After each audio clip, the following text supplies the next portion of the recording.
and Justices of the Supreme Court of Pennsylvania. Oyez, oyez, oyez. All manner of persons who stand bound by or cognizance or who otherwise have business before this court may now appear and they shall be heard. God save the Commonwealth and this honorable court. Please be seated.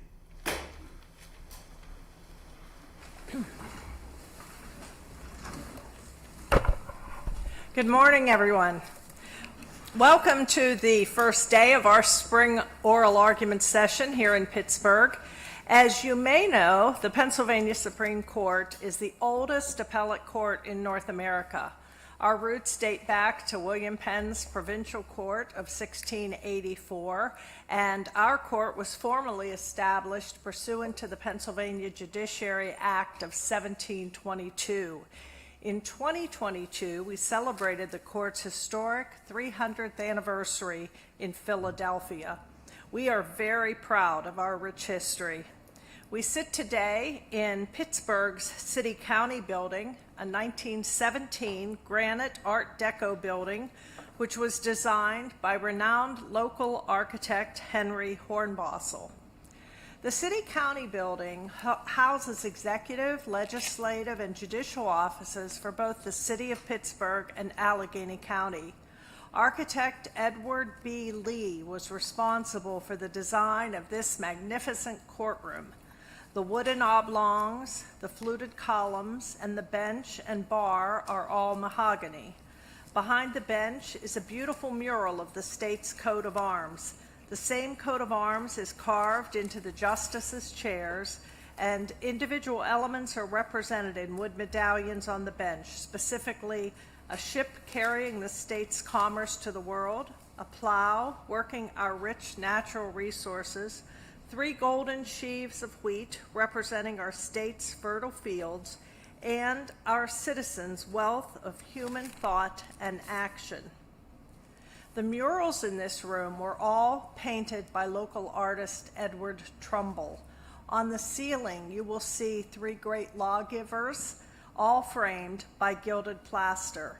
Furthest from the bench is the Byzantine Emperor Justinian, famed for the Reformation and codification of Roman law. In the center is Moses, seated and holding the 10 Commandments. And finally, closest to the bench is the English King Edward I, who spent much of his reign reforming the common law. To the left of the bench, you will see a mural depicting William Penn, founder of Pennsylvania, and to the right, William Pitt, the first Earl of Chatham, who was held in high esteem by the American colonists after publicly supporting many of their positions. The city of Pittsburgh is the namesake of William Pitt. It is truly an honor for us to sit and work in 3 beautiful courtrooms in Philadelphia, Harrisburg, and here in Pittsburgh. We have some students visiting with us today, and I will ask Justice Donahue to introduce them. Good morning. We're really very happy today to have I would say gaggle, maybe 15 students from the Mercersburg Academy.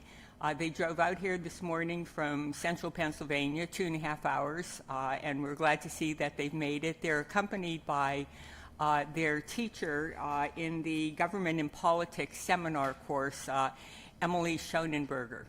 And we're thrilled to have them. The best I could determine preliminarily is that there's only one in the group who wants to become a lawyer. So let's see what we could do today to convince them otherwise. And they're actually here by the invitation of one of my law clerks, who's intent on making sure that we get more than one attorney out of this group, and his name is Reed Widows. So thank you for coming, and I hope you learned something this morning from all of the attorneys who are going to be presenting today. Thank you, Justice Donahue. Would the students stand so we can acknowledge you? There you go. There you go. Thank you. Thank you. Okay, counsel, the pressure's on. Do not dissuade any of these kids from becoming At least lawyers. the one that we already have. Yeah. All righty. Before we hear the first case, I'd like to remind counsel of a few things. Appellant's counsel, please approach the podium when your case is called. I will then give a short summary of the case. Please begin by introducing yourself and your co-counsel and identifying the party you represent.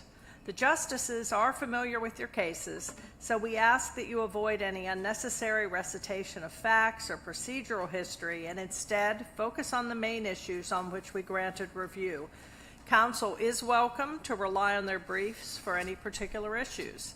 In cases in which there are multiple parties represented by separate counsel, counsel should avoid repeating the same arguments as prior counsel. Please try not to interrupt the justices when we are asking you a question. A justice's question is not meant to trip you up. Rather, it's an indication that there are particular issues we wish to explore further. I remind you that we do not allow rebuttal. Finally, while we have no set time limit for argument, I will advise counsel when the court is satisfied that all of its questions have been answered, and at that time, I will ask that you conclude your argument. Mr. Minner, please call the first case. Kowall, Pennsylvania versus Clifford E. Wilson. Representing Mr. Wilson, Mr. James Rossi. Representing Commonwealth, Ms. Jean Constantine. Under the Drug Overdose Response Immunity Act, or DORIA, individuals who seek medical care for drug overdose victims may be immune from prosecution for certain drug-related offenses if they satisfy certain requirements set forth in the statute. However, DORIA provides an exception to such immunity if a law enforcement officer obtains evidence prior to or independent of the action of seeking or obtaining emergency assistance.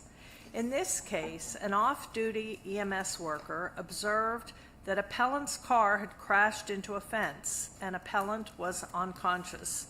The EMS worker called 911 and an officer arrived at the scene. Together, they were able to revive appellant by administering Narcan. Thereafter, an ambulance arrived to take appellant to the hospital.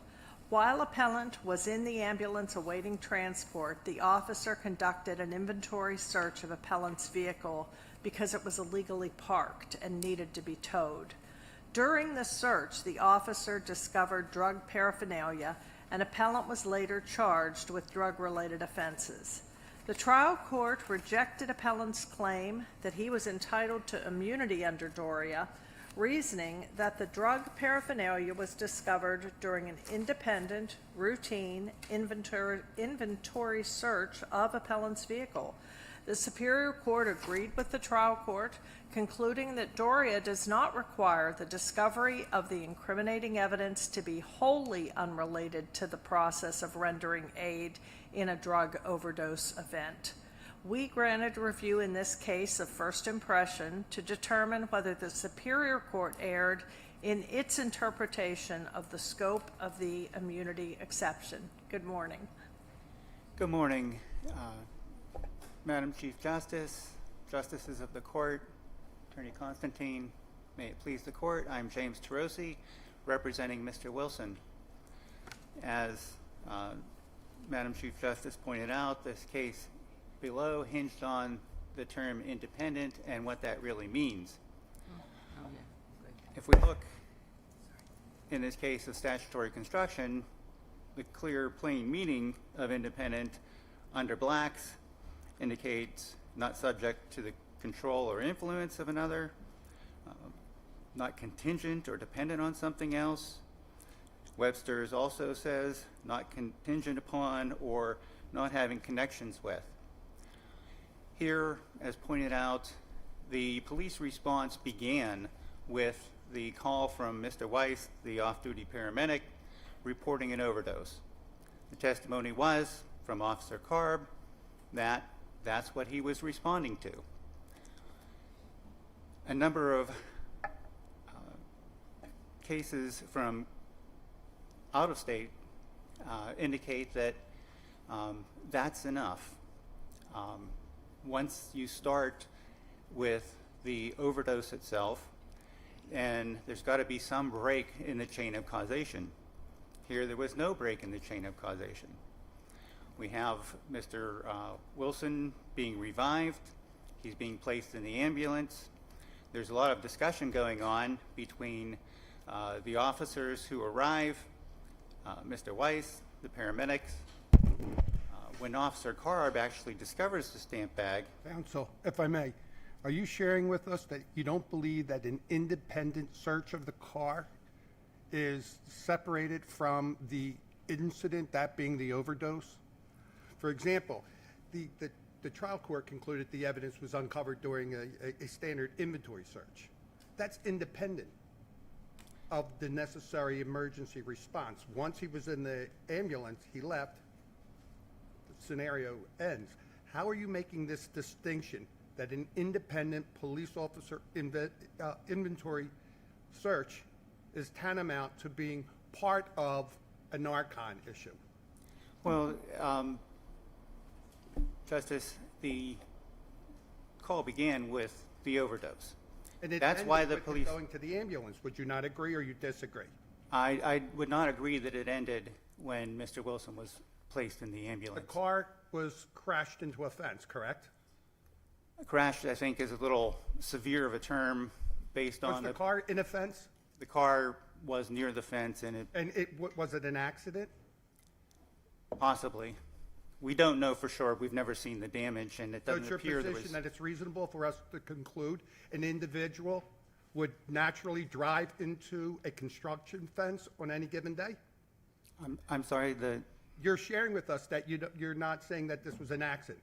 I'm asking you to share with us. Do you believe the standard we should be observing these facts is that it's common practice for an individual to drive their car into a construction fence? Because you just said it may not be an accident. What would it be other than an accident?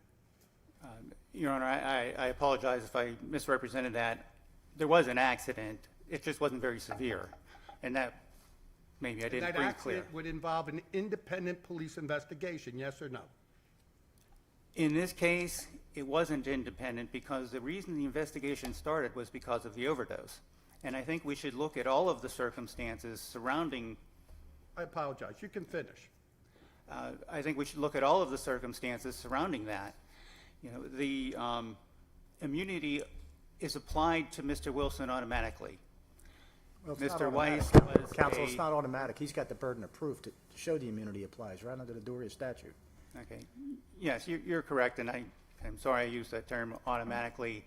All of the requirements were met for Mr. Wilson to have immunity, and those requirements are contingent upon Mr. Weiss having immunity. And it's kind of interesting that if we look at the statute in our state, it gives the obligations of the reporting person, obligations of a transporting person, but it really doesn't put any obligations on the overdose victim. Really, all it does is give them immunity contingent upon the reporter or the transporter.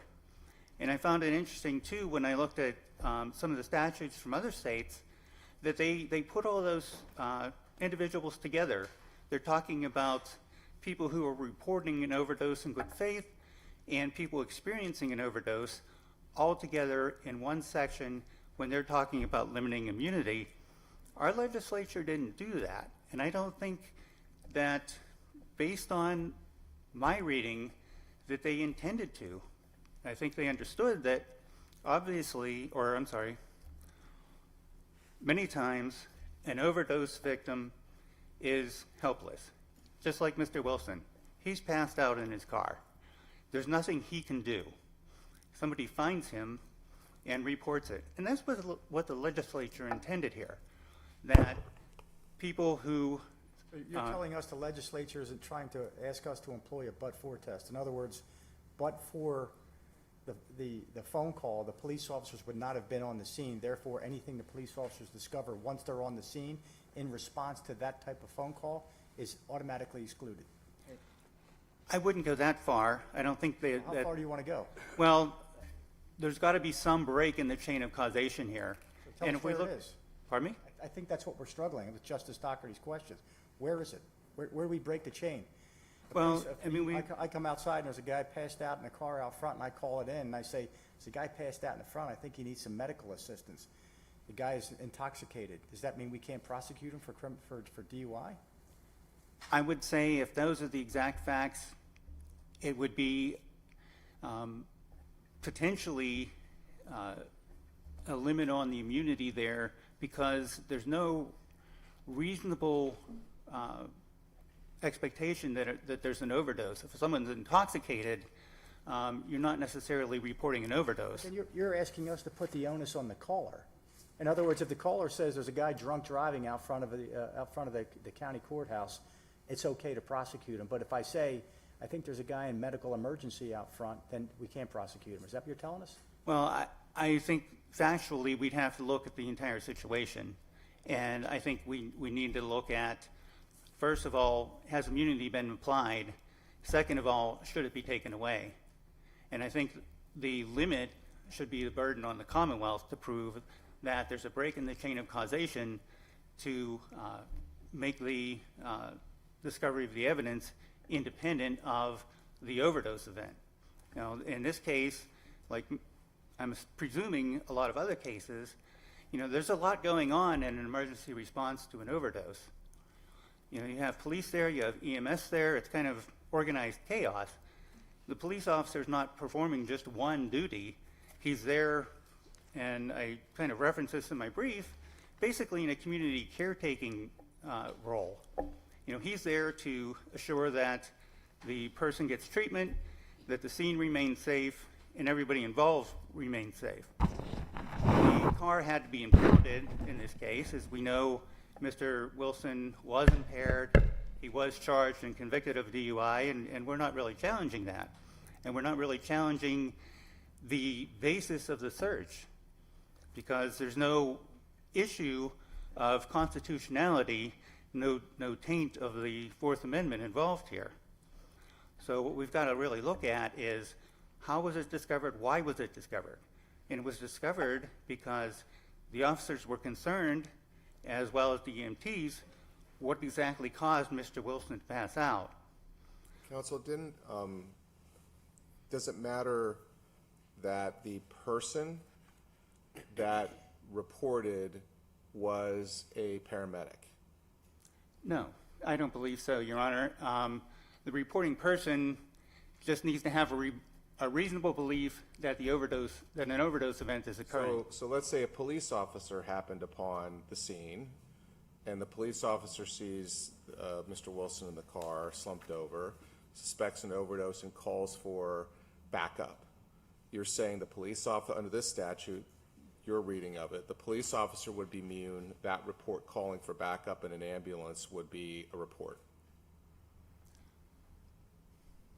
I think we'd have to look at all the circumstances, what the officer's testimony might be about why he stopped in the first place. I mean, do you think that's what the General Assembly was trying to get at here? I mean, I understand we're focused on D1, and this may be beyond the scope of the issue we took here, but I just find it strange that you would seem to suggest that the way we should interpret the statute would make law enforcement who responds to the scene, a paramedic who responds to the scene, an EMT who responds to the scene, an immune reporter, just because they're sort of calling for backup and rendering aid, not sort of the standby person who's doing drugs with the person or the innocent bystander who happens along and wants to be a good Samaritan. Well, immunity also applies to those who have not committed a crime, at least according to what the Superior Court has said so far.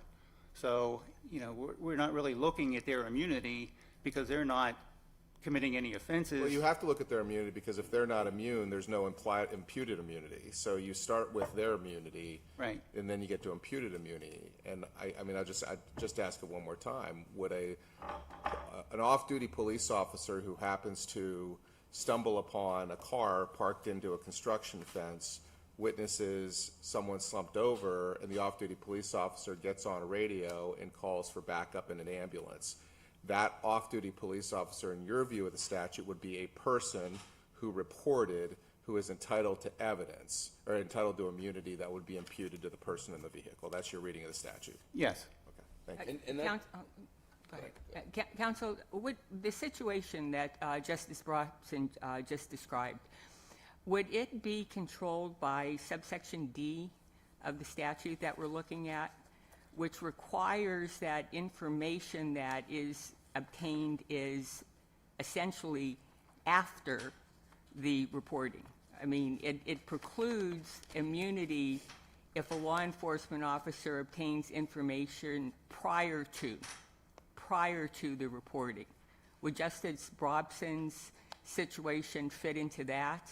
Here, he's describing a situation where a law enforcement officer sees a situation which gives him a reasonable belief that there has been a drug overdose, which would imply the usage of drugs under the circumstances. Would there be immunity in that situation? It's not the situation we have here, but I mention it because I don't think what you're arguing has necessarily the breadth that the hypothetical suggests. Well, I would say that it possibly would not apply, immunity possibly would not apply, because if the officer happens upon a car crashed into a tree on the side of the road with a person slumped over in it, an officer is not going to immediately think that that person's having an overdose. He's going to want to find out why they crashed, what's wrong with them. Then it becomes a situation that they're doing more investigation there than just responding to a person reporting or transporting someone as a result of an overdose event. There's no reasonable belief that an overdose event's occurring until after the officer gets there and begins to investigate what's going on. And we aren't dealing with a law enforcement officer here, Okay. correct? We're dealing with a reporter who's a paramedic. Oh, okay. In your case. In my case? In your case, right? Yes, and Mr. Weiss has immunity. He's committed no offense. He satisfied all of the obligations of a reporter. Mr. Wilson, based upon Mr. Weiss having immunity, also has immunity. Well, the point, counsel, that I think Justices Donahue and Brobson were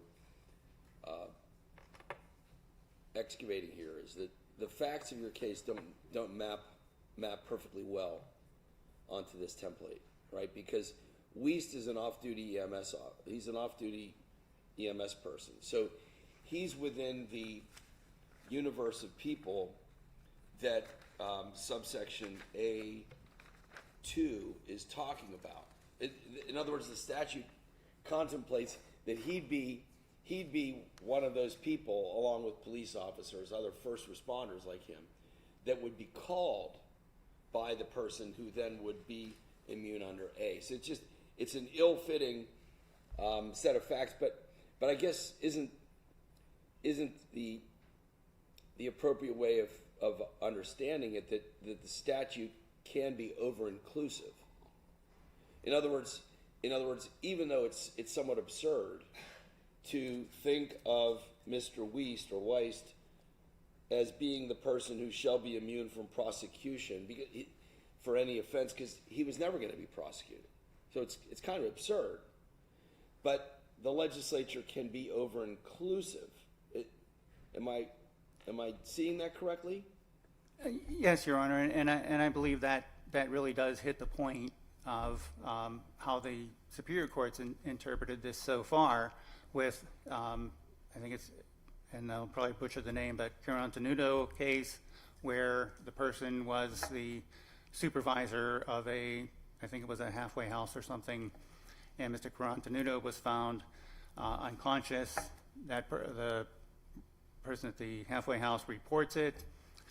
Police come, they move Mr. Carantanudo, and they find needles and paraphernalia. So, in that case, there's no immunity, quote, needed, but a person who commits no offense, according to the Superior Court, again, below, It doesn't. says immunity applies to that person. The point is that doesn't defeat the derivative immunity because it's an adequate stand-in. Yes, you put it a lot better than I did. So, counsel, let me ask you, because I'm still trying to digest what you shared with us. It's your position that standard police policy of an inventory search falls within the context of a drug overdose. The context here is a drug overdose. Right. And After he goes in the ambulance, the scenario's over. The statute precludes immunity if it's independent of that act. So again, I'm trying to follow your temporal position that a standard police procedure of inventory search, which is in fact the basis to protect personal belongings of a vehicle, of the individual who owns the vehicle. That being said, if we're myopically operating in the context of a drug overdose, share with me how that independent or how that inventory search falls within the drug overdose prevention. And I think if we just look at the plain meaning of the word independent, that inventory search is contingent upon the police being called for the overdose. So this is not independent according, So it's your position that the phone call was as a result of an individual witnessing an accident, what they perceived as a car in a constructive fence, and an individual who was unconscious. the call was made because of an overdose of a person in a car off the side of the road. And So we're going to ignore the fact that the car was attached to a construction fence. I don't think we're really ignoring that fact because Mr. Wilson was charged and convicted of DUI, and that's not covered under the Act. So in that particular circumstances, there's really nothing that Mr. Wilson's entitled to other than immunity under DORIA. I don't think that the fact that the car is into a construction fence or not is really the driving factor here. The purpose of the inventory search was that you have a car that's Right. attached to a construction fence and the owner's in the hospital. Right. And it's standard police procedure for, obviously, the welfare of the public to remove that car so that it doesn't obstruct other vehicles. Tell me, with that scenario, I'm still trying, how is that within the context of a drug overdose? It's your position that because a car is attached to a fence in a highway, which is obstructing traffic, that when the police come to remove and tow the truck and do an inventory search to protect the personal belongings of the owner, that all those facts are subsumed in the context of this drug overdose. That's your position. Well, yes, Your Honor, because it's a totality of all of the circumstances situation. I got you. Yeah, we understand. We understand your argument. Are there any other questions? Okay, thank you, sir. Let's hear from the Commonwealth.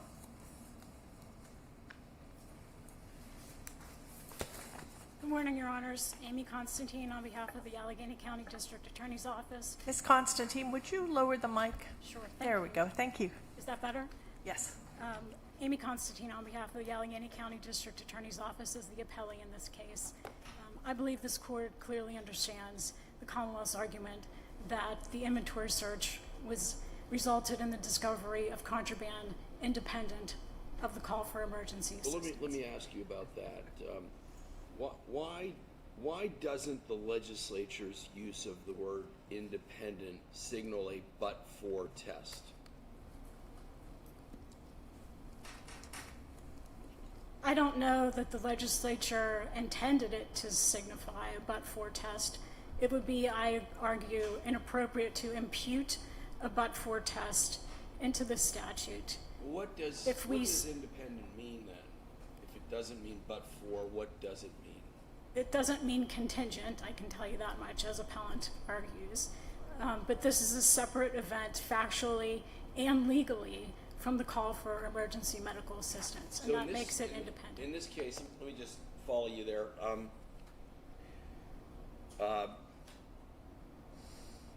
After Mr. Wiest calls 911, Officer Carb appears, and after Wiest administers the Narcan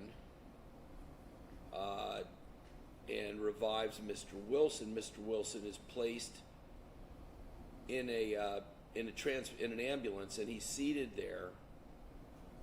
He's still on site, seated there, and then Officer Carb turns back to the vehicle, and that's when he enters the vehicle and finds the stamp bag. Am I right so far? Yes. Okay. So how does one give us a legal test for disentangling these pieces of the puzzle? Say the officer, instead of electing to call for an inventory search or conduct the inventory search at that point, returned to the person of the defendant, and somehow in the course of his attention to the defendant discovered contraband. I mean, that could possibly not be seen as independent. A search of the defendant, then. Correct. But in this case, clearly, the emergency medical assistance was being administered, and the officer undertook the inventory search as part of his statutory duty to protect a defendant and to protect his belongings in the course of the tow. What statutory duty are you talking about? Well, the inventory search is performed pursuant to a statutory provision. So are you saying that the differentiation is motive? No. So because a police officer could return to the vehicle for purposes of furthering the investigation into the illegal activity or the cause of the crash, or the officer could return to that very same vehicle, perform the very same search and call it an inventory search.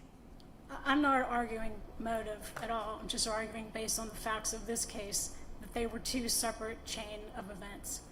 And the second one was the inventory search that was conducted pursuant to the officer's, what I would say is the duty. Well, nobody's challenged the inventory search in this case. That's not under challenge. Let me ask you one more thing on this, if I may. We haven't dealt with this statute, as you know, very much, if at all. The Superior Court's had much more opportunity to do so. In the 2018 case of Commonwealth versus Markin, a unanimous en banc Superior Court issued an opinion authored by Judge Bowes, and she wrote, quote, "The legislature intended for prosecutors and police to refrain from filing charges when sorting through the aftermath of the unfortunately all too common overdose," unquote. Do you think we should adopt that view, or do you think we should reject that view? I think that that's a separate statement concerning the circumstances in that case. Markin did not deal with independent discovery. So the court could not have contemplated an independent discovery in making that But what statement. about this sorting through the aftermath of the overdose language? Do you find that compelling, or do you think that is off target? I think that's off target for purposes of deciding this case, where there was an independent discovery of evidence based on. Counsel, you've rejected the meaning of independent that your opposing counsel offered, which came from the dictionary. What is your definition of independent? In this case, it was a separate chain of events. So it's separate. It's separate. It does not. Independent equals separate. It could be viewed that way. In this case, it was independent of because it was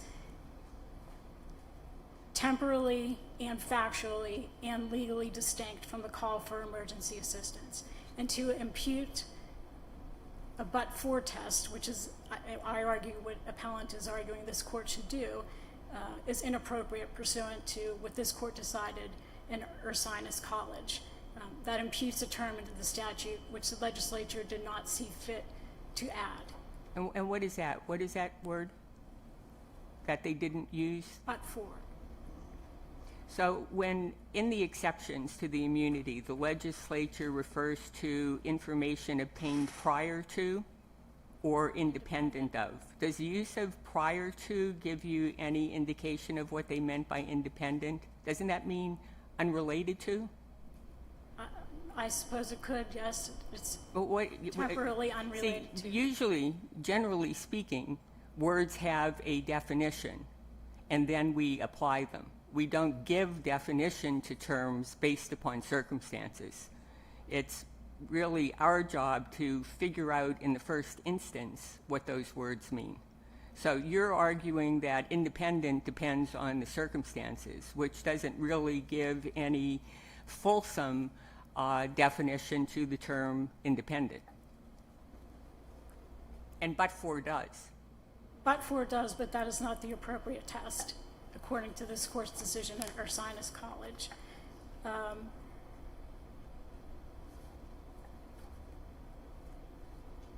Independent of, I think, has a plain meaning, and the Superior Court determined that it did not mean wholly unrelated to. So based on what?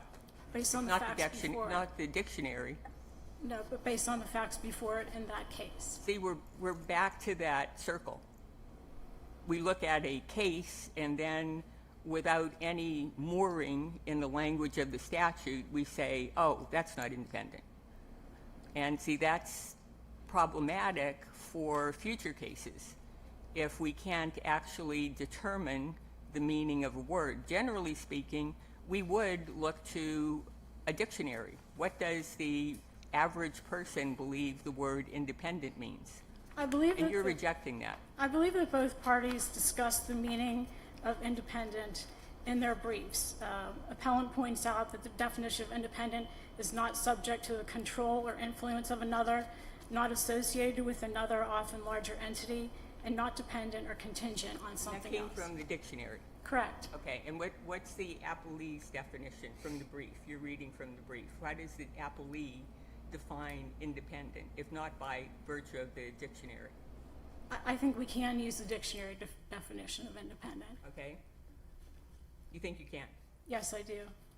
Counsel, can you give me an example of something that would be independent?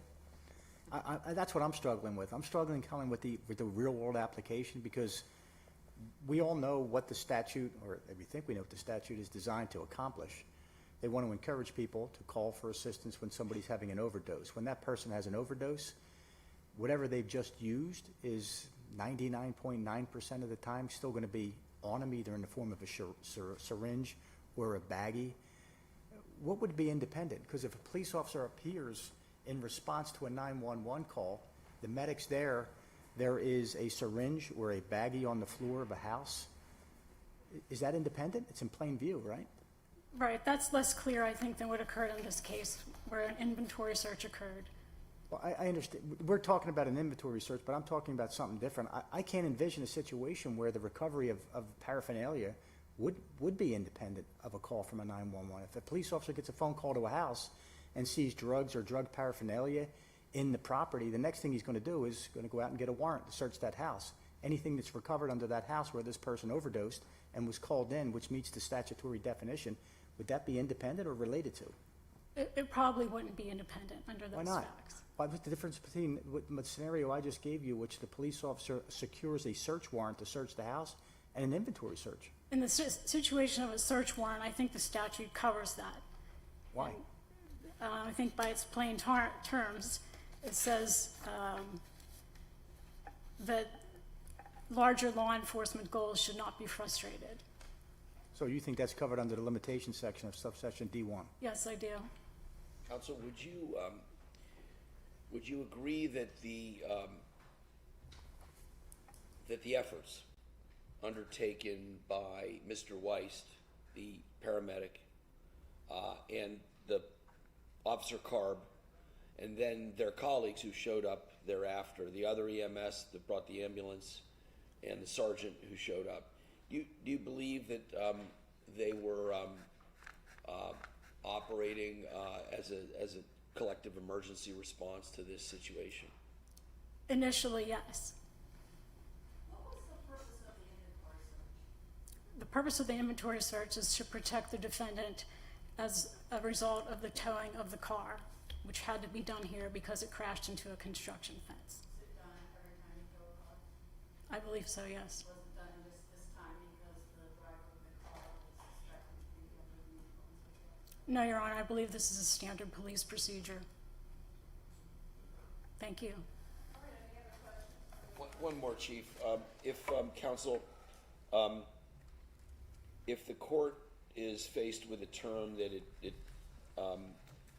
a legislative term, a statutory term that it views as ambiguous, should the rule of lenity apply in our interpretive efforts in this case? As a general principle, I don't think I can avoid the rule of lenity if this court finds that term to be ambiguous. But I would argue that it must be kept in mind that in interpreting the statute, the frustration of larger law enforcement goals has to be considered. And in this case, that could very well be the outcome of the rule of lenity. All right, thank you very much. Thank you, you Your both, Honors. well argued. Mr. Minner, would you call the next case? W. Scott Baclit versus Stephen C. Sloan as an individual, Seashell Bar Inc. et al. Bill United Financial Casualty Company representing United Financial, Mr. Robert Dapper Jr. representing Mr. Keith McMillan.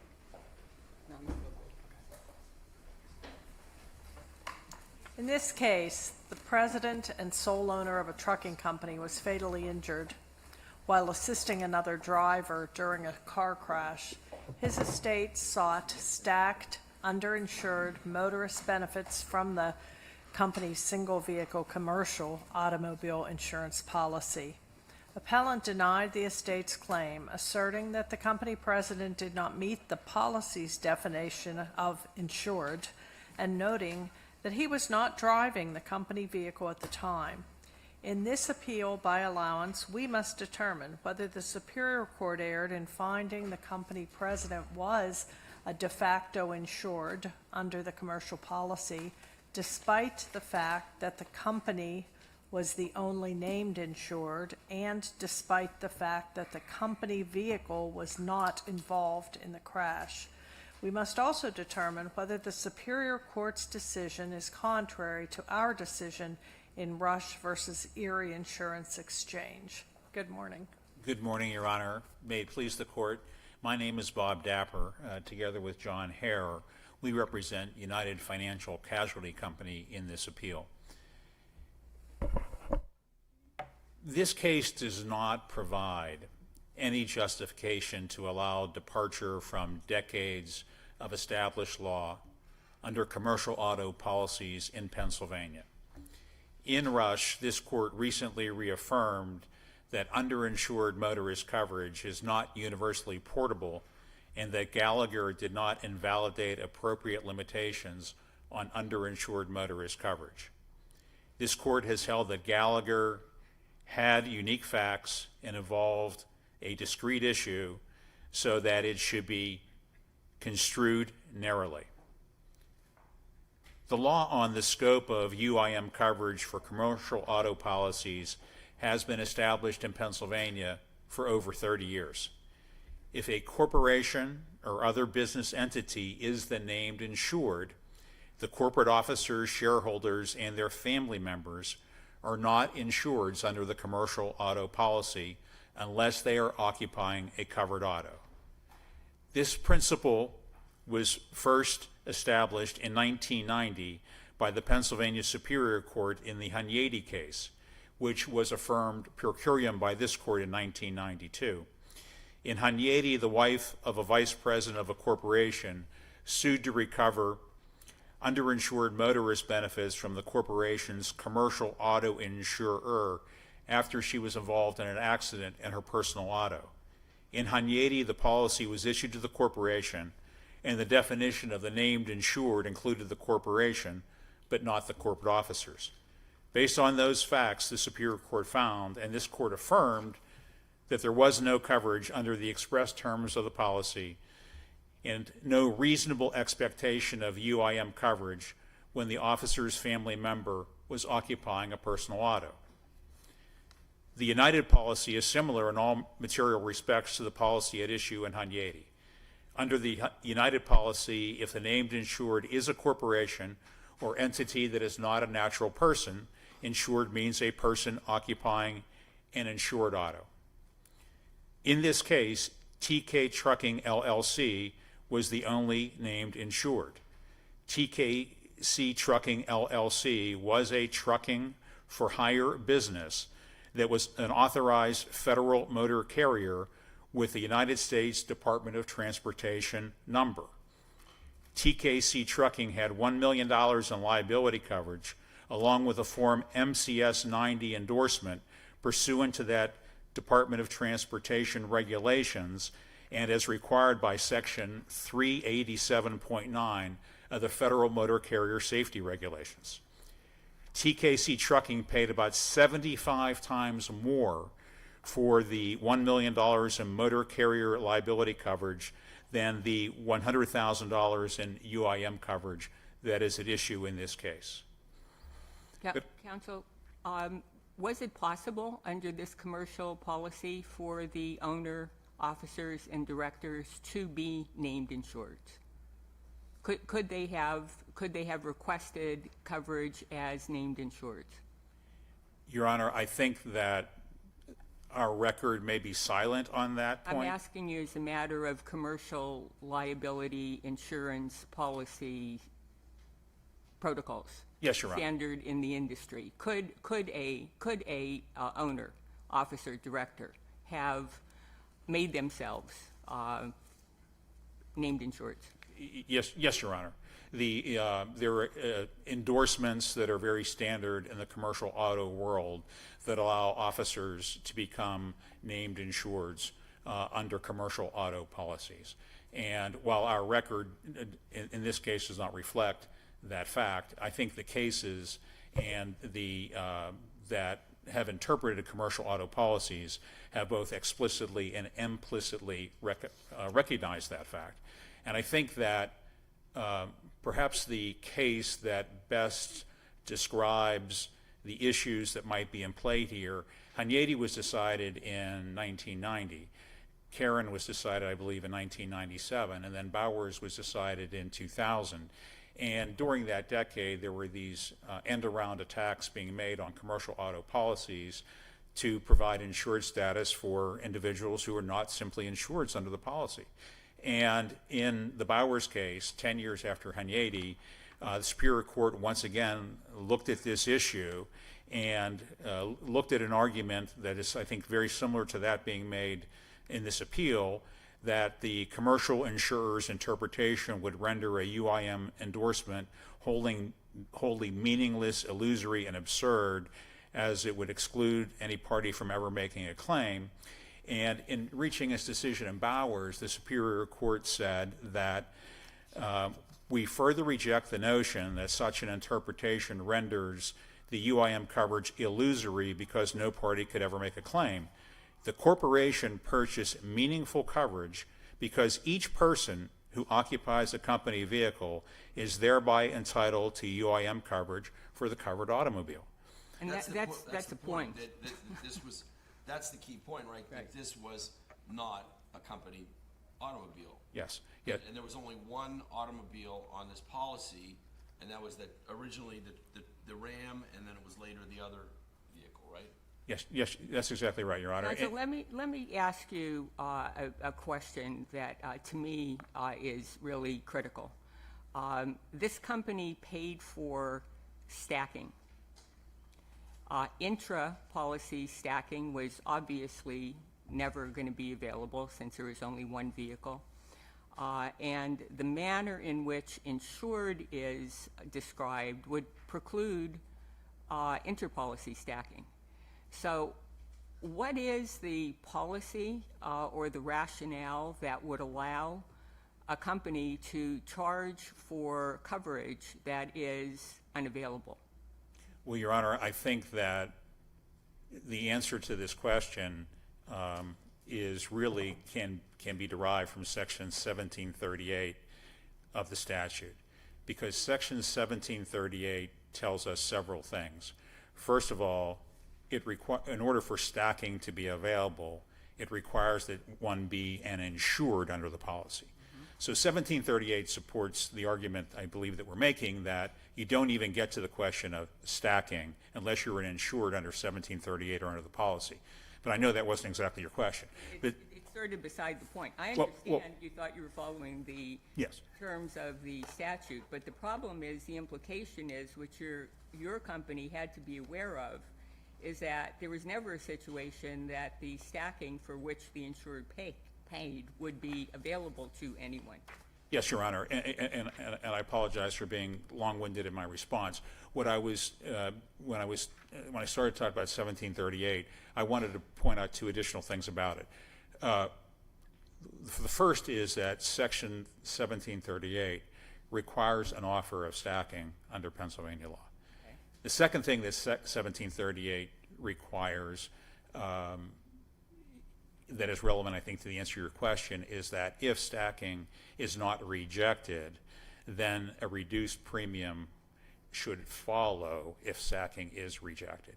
So the nominal premium of $163 that was paid in this case may lead, as you've pointed out, to a situation where stacking is not possible. But I think that United followed the statutory construct, even though it issued a commercial policy, by following 1738 to the letter, and that is that it provided stack coverage, albeit for a nominal premium, and the coverage, and it was not reduced.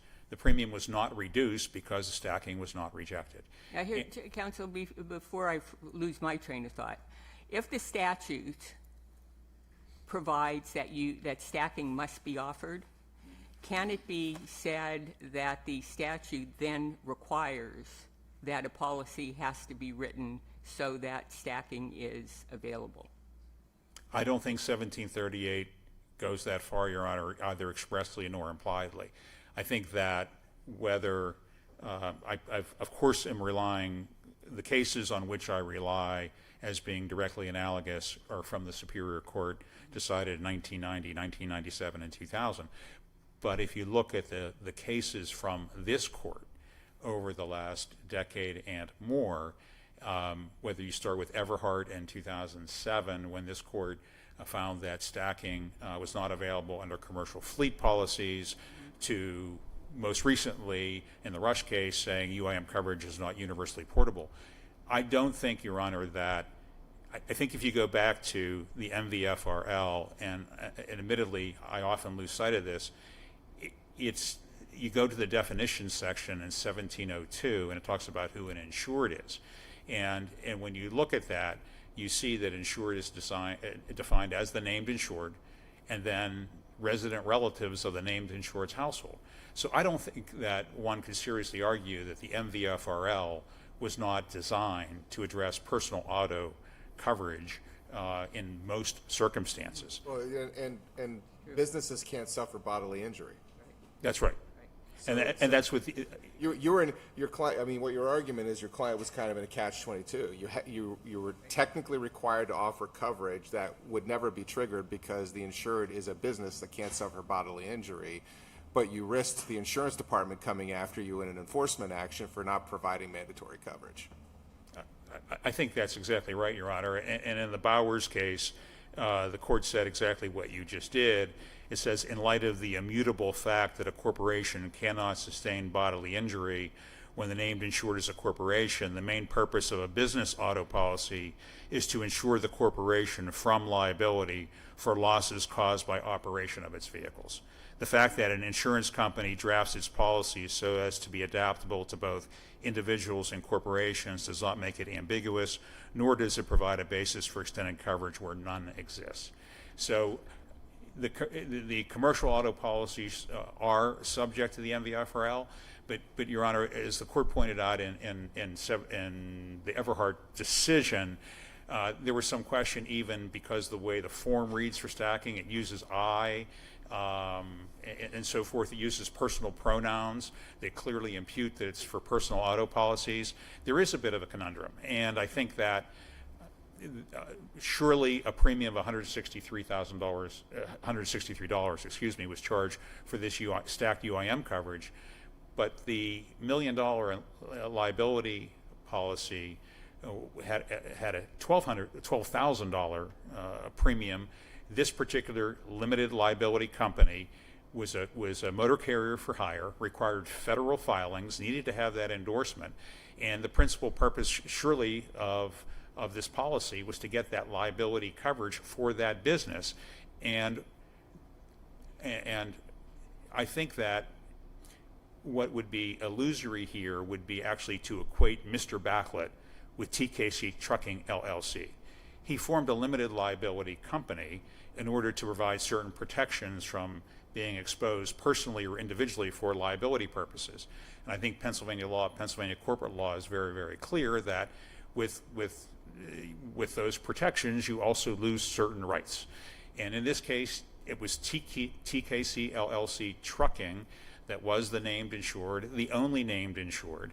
And under the circumstances of this case, because it is undisputed that Mr. Baclit was not in the insured auto, it was not in the trucking for hire business at the time of this incredibly unfortunate accident, the coverage simply does not apply.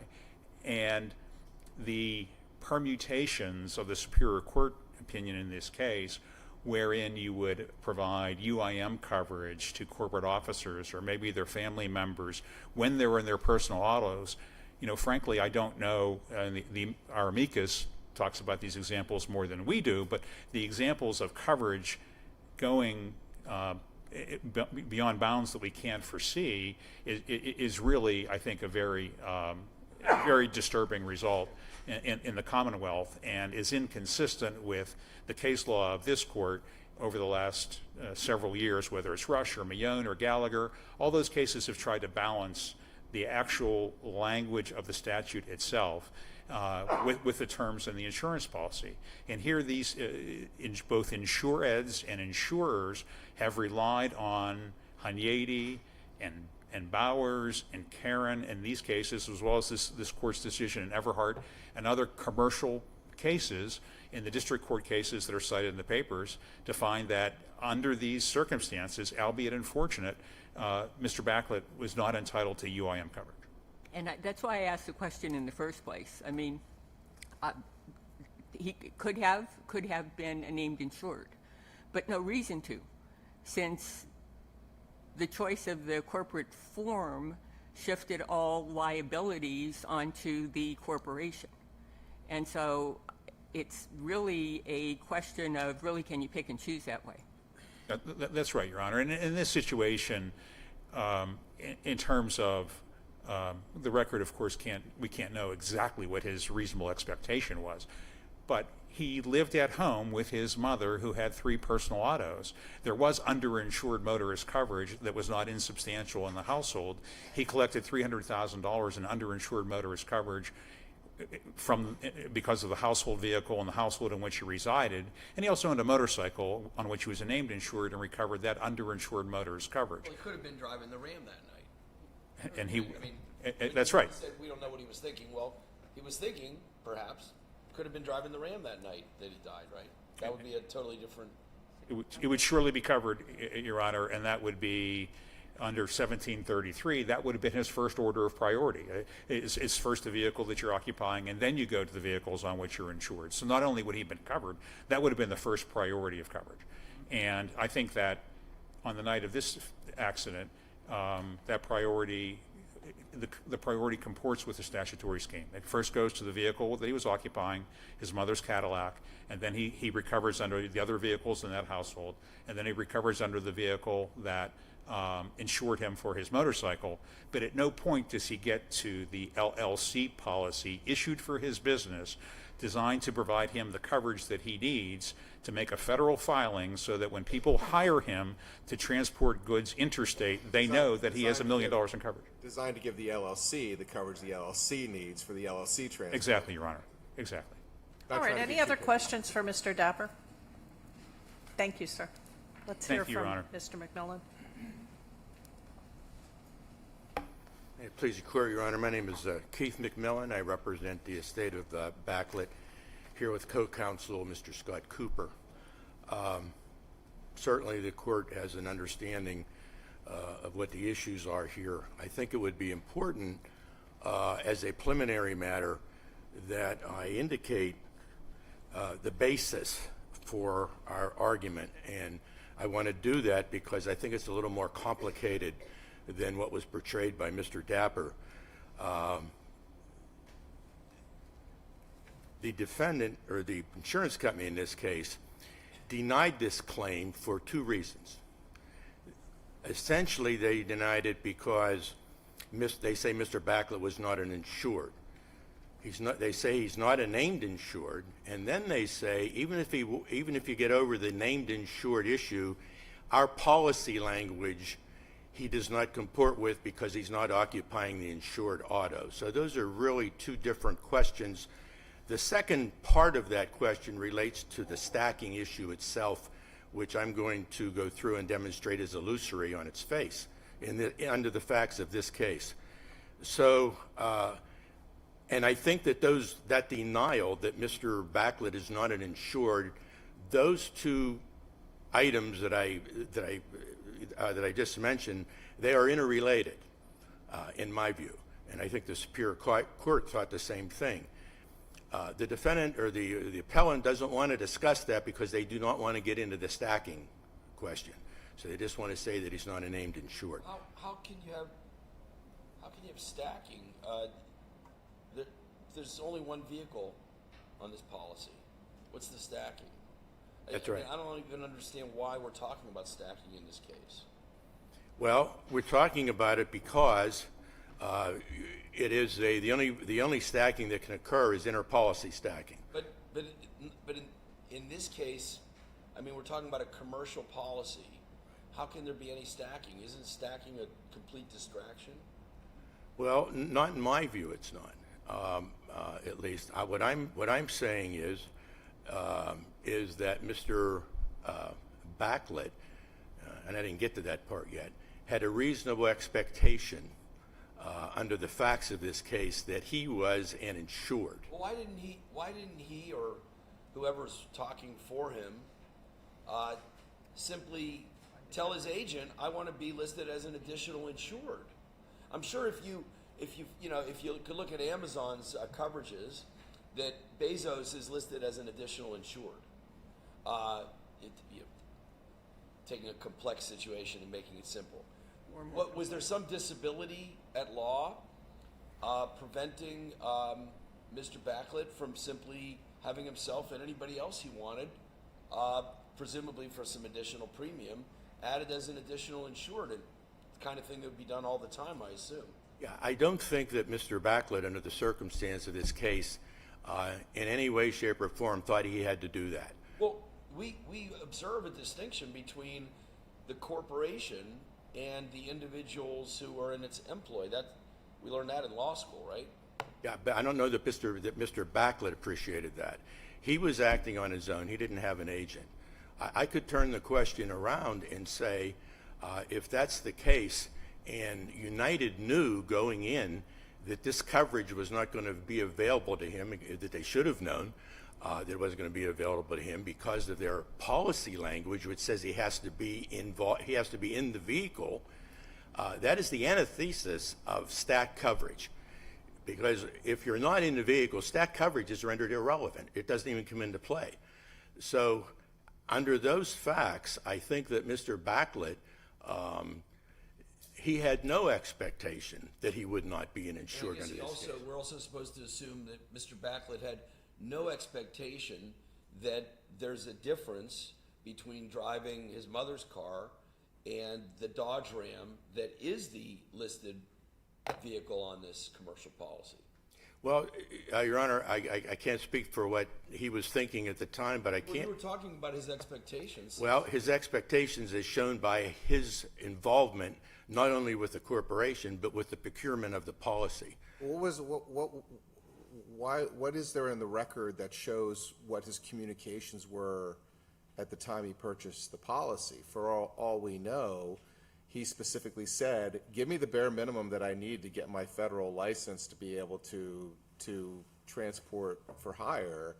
I don't want anything more. I don't want anything less. And I mean, you're sort of assuming that he expected that he was going to be personally protected when he procured this policy for his business. There's nothing in the policy to suggest that. Well, what I'm saying is, if you look at the deck sheet, for example, he is intricately involved in what coverages he had and he didn't have. He rejected certain coverage. He executed a sign down for the... As an agent for the LLC. Well, there's nothing in there as his individual capacity. Well, we get back to the question, and the specific coverage at issue here is underinsured motorist coverage, stacked underinsured motorist coverage, excuse me. And we all know that a corporation cannot sustain physical injury. So I think Mr. Baclit, his reasonable expectation was, my corporation doesn't incur medical bills, they can't be injured. This coverage must be going to be benefiting me. This is done all the time with fleet insurance, right? I mean, they do this for accidents that happen for the vehicles that are listed on that policy. You're in a different world here. You're talking about a vehicle that has nothing to do with the company. So I don't see how you're making that leap. I'm sorry, Your Honor, so what vehicle has nothing to do with the company? His mother's vehicle. I didn't say that it did. No. Well, but you're talking about a situation about what his expectations were, and on and on. By implication, since I mentioned Amazon, by implication, if you're right and the Superior Court's right, I don't know why. If let's see how this would work. You're injured. Bezos is driving, since I'm beating up on Bezos. Okay, so he's driving his mother's car. He's got a policy which, for some reason, he took out just for Amazon without naming any additional insureds, including himself. And because he's injured in his mother's car, he gets the same coverage as he would have had in the fleet insurance car. And if that's right, then everybody who's an officer of Amazon, presumably lots and lots of hundreds of people, right? They're going to get this same UIM. Under your view of the case and the Superior Court's view, what's the distinction? Well, Your Honor, first of all, he's not going to get the same coverage. If for him to get coverage, and under your example, Bezos has to be in the Amazon vehicle. He cannot be in a personal vehicle. No, but under your example, your case, he's in his mother's car, and still gets the fleet insurance. Well, there's no fleet insurance. Commercial. Sorry. Yeah, well, I'm saying yes, he does, because he was under 1738, and they don't differentiate between personal and commercial vehicles. He was offered mandatorily stacked underinsured motorist coverage, which Counsel, let me interrupt. He wasn't offered anything. The LLC was offered it. Well, He wasn't offered anything. It was the LLC. well, the LLC cannot act independently of Mr. Baclit. Sure it can. It has no existence. He is the LLC. He's the only member of the LLC. There's no office. That goes back to the basic principle of law that Justice Wecht was talking about, is our law recognizes a distinction between the individual and the LLC. You can't get the benefit of the separateness when you want it and then discharge the separateness when it's inconvenient. But I want to go with Justice Wecht's hypothetical for a little bit. The Commonwealth of Pennsylvania has vehicles and allows employees to drive them, and they insure those vehicles. So why shouldn't we be concerned, or maybe you don't think it's a concern, that if we rule in your favor, if we affirm the Superior Court here, if I'm an employee of PennDOT and I get injured in an accident somewhere in the Commonwealth of Pennsylvania driving my vehicle or my mother's vehicle, that I don't now get the benefit of UIM coverage under the Department of Transportation's auto insurance policy? I'm not sure I understood the last part of the question. Well, if you win, if we affirm the Superior Court, why doesn't that stand for the proposition, I'm an employee of PennDOT, my employer has an auto policy covering its vehicles that are used by its employees, I get in an accident unrelated to my employment, not in any one of those vehicles, under your theory of this case, I could stack UIM coverage with the PennDOT coverage. Well, not exactly, because I don't think under your hypothetical that an employee has a reasonable expectation of coverage. He had nothing to do with procuring the policy. He really has no connection to the corporation other than being an employee. So you're saying he was an intended third-party beneficiary of this policy? Yes, I hadn't gotten into that part, but yes, I think under the facts of this case, Mr. Baclit had every reasonable expectation that that these benefits, the stacked underinsured motorist coverage, would be available to him. because he's wrong about how insurance law works and law of corporations, we should just make an exception in your case without allowing thereby officers of all corporations to make the same claim under personal policies that are unrelated to the corporation's insurance? No, that's not what I'm saying. Where do we draw the line? Well, I think we draw the line. I was going to say that maybe to go back to something you raised earlier, Your Honor. You asked the question, why didn't Mr. Baclit just add himself as an insured to the policy? I guess my question is that United, who full well knows or should know that this stacked coverage that they sold him could never be utilized by him or anyone else. Counsel, if I may, Sure. with regard to the scenarios that my esteemed colleagues just shared with you, is the distinction that they're talking the Amazon is multiple vehicles. We're specifically looking at a singular vehicle. So I'm gathering that you're saying that 1738A is the default for stacking when you're dealing with only one vehicle on one policy, as opposed to the language more than one vehicles or more than one policies, which would be aligned with the scenarios provided by Justice Weck and Robson. And in our scenario, we're only dealing with one car on one policy. So in essence, since we don't address that with the language of the statute, 1738 stacking becomes the default. Yes. Is that your position? Yeah, well, partially. The position is based upon that, and I was going to say, ask rhetorically, if Mr. Baclit had a reasonable expectation that he was an insured in this case because of his involvement with the corporation, he is the corporation. I could use the term, he's the alter ego of the corporation. There is not another person that has anything to do with this. But not for insurance purposes. You wouldn't have made that argument if, heaven forbid, TKS got sued and somebody, wanted to pierce the corporate veil. I mean, this goes to Justice Brobson's point. You want to use it as a sword and a shield, but it's got to be uniform. The corporation has to have a separate form from the individual, both for insurance purposes and corporate law purposes. It can't be a mix and match situation. You follow that? Yeah, I follow that, but I'm not seeing that as being the situation here.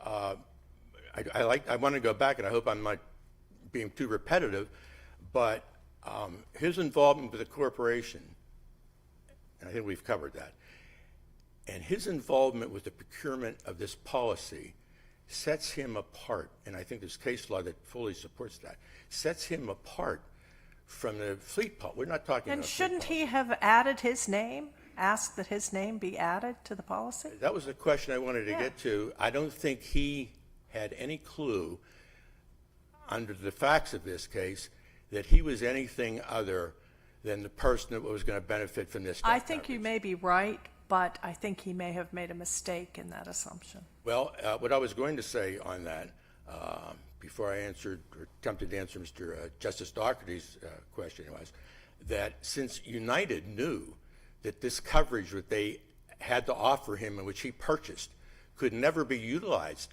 by him, why didn't they have a duty to say, Mr. Baclit, you're paying for a coverage that you're never going to be able to use. Maybe you don't want to purchase that coverage, or if you want that coverage, then you're going to need to add your name to the policy.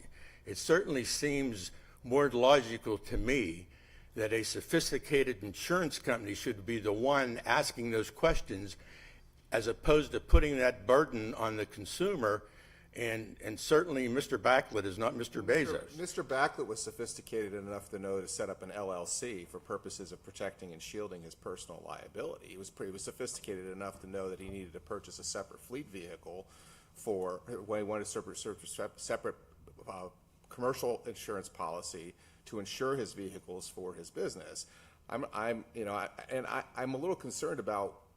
We're assuming all these discussions didn't take place.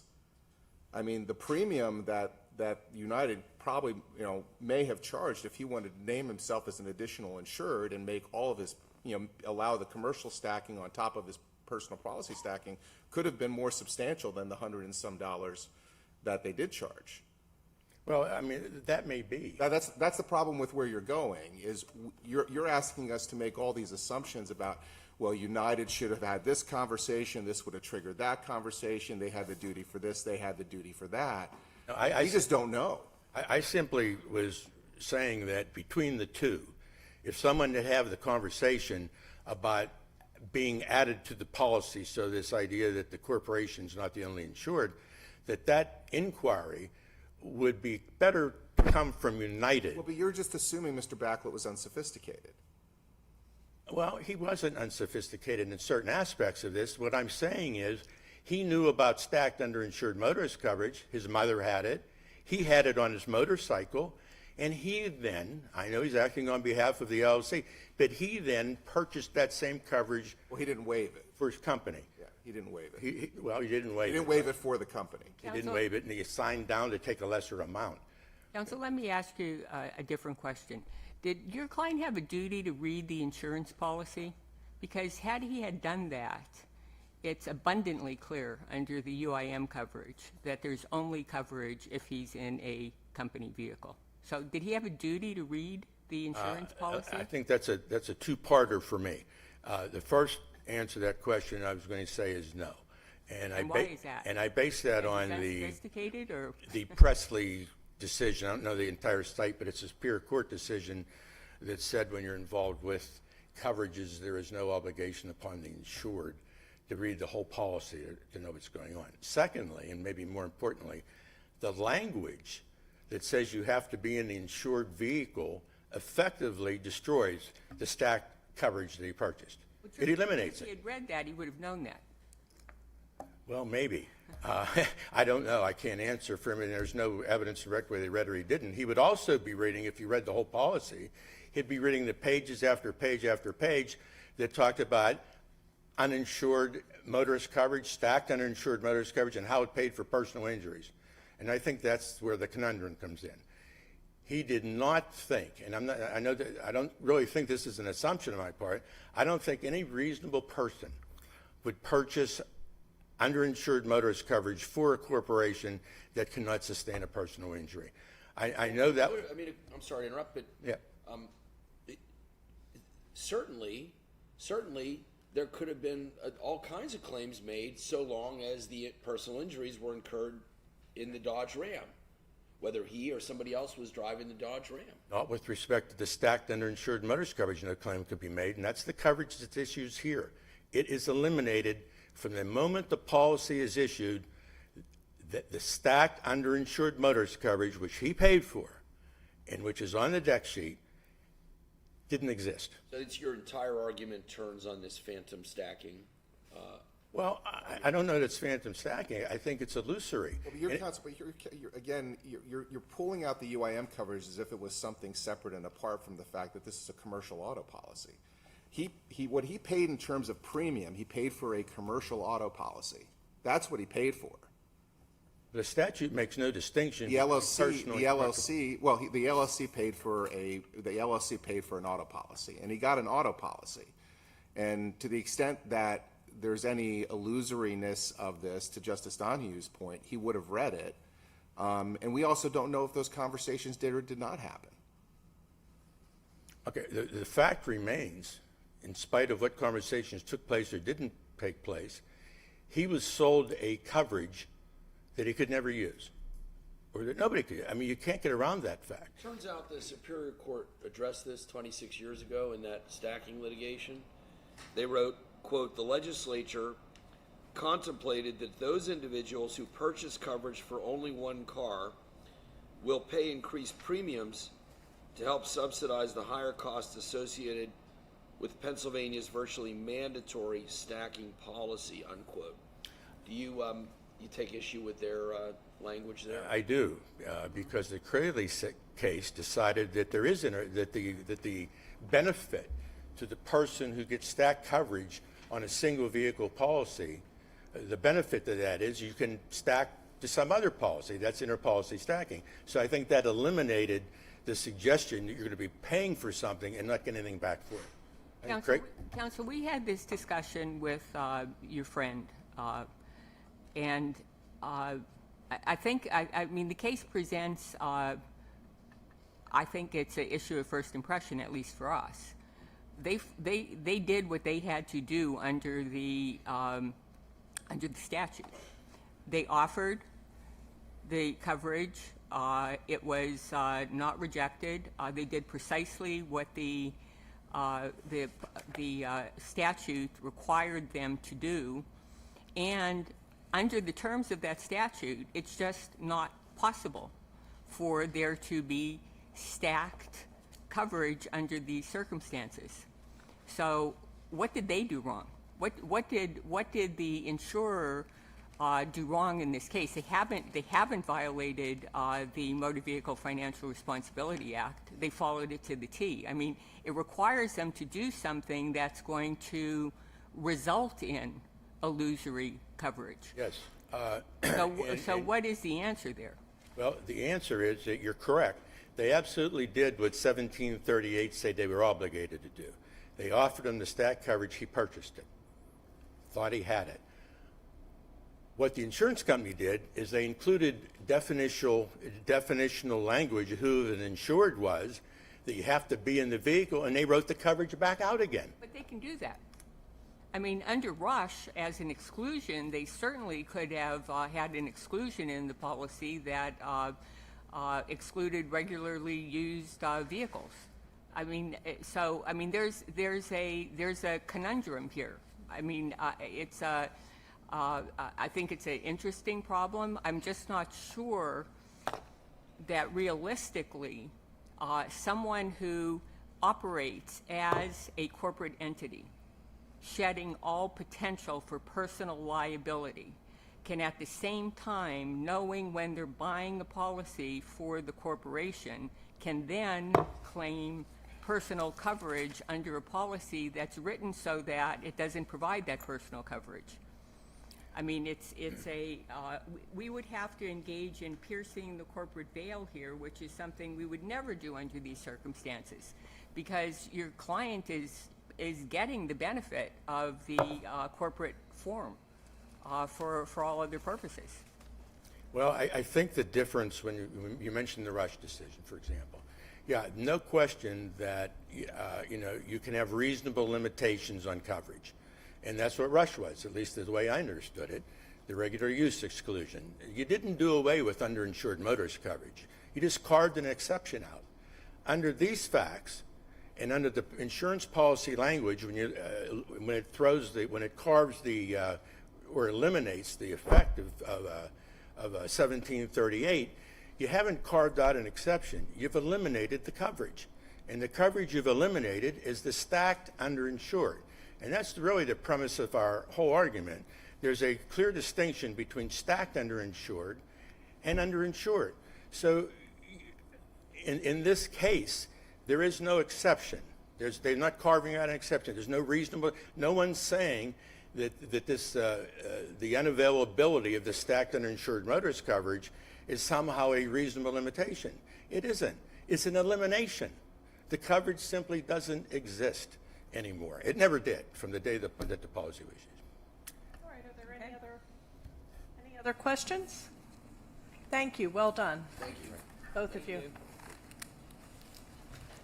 I always want to offer CLE credit and insurance coverage after you folks are here. Would you call the next case, Mr. Minner? PennEnergy Resources LLC versus MBS Energy Development LLC, representing PennEnergy, Mr. Thomas Jones, representing MBS, Mr. David Esch.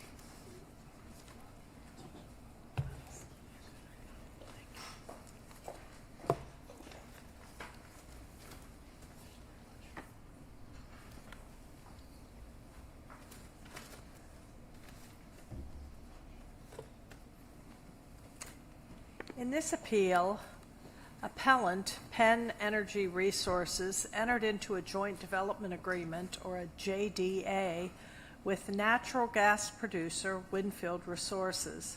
Winfield and Aplt MDS Energy Development entered into a purchase and sale agreement whereby Winfield assigned to MDS its interest in certain wellbores under the JDA.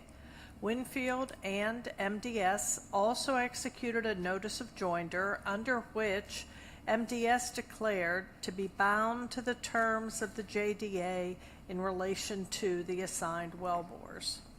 After Appellant rejected the assignment, MDS and Winfield executed an agreement reassigning the interests in the wellbores from MDS back to Winfield. MDS and Winfield also executed a second agreement which provided that the joinder was terminated, rescinded, and nullified. Following the trial court's dismissal of Appellee's tortious interference claim against Appellant, Appellees attempted to initiate compulsory arbitration proceedings pursuant to the JDA. Appellant filed the instant action against Appellees, seeking to enjoin them from pursuing arbitration and asserting that it had no contractual agreement with Appellees to settle any dispute. The trial court granted the requested preliminary injunction, concluding that MDS's rescission extinguished Appellee's ability to pursue arbitration. The Superior Court vacated the trial court's order and remanded, holding that Appellees could still invoke the JDA's arbitration provision for contractual breaches that occurred while MDS was a party. The question for our court is whether a party who rescinds its joinder to a contract may subsequently enforce an arbitration provision under that contract for a breach that occurred before the rescission. Please proceed.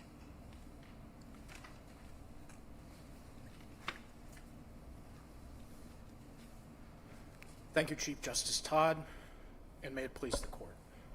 Tom Jones for Appellant PennEnergy Resources. This case is quite simple.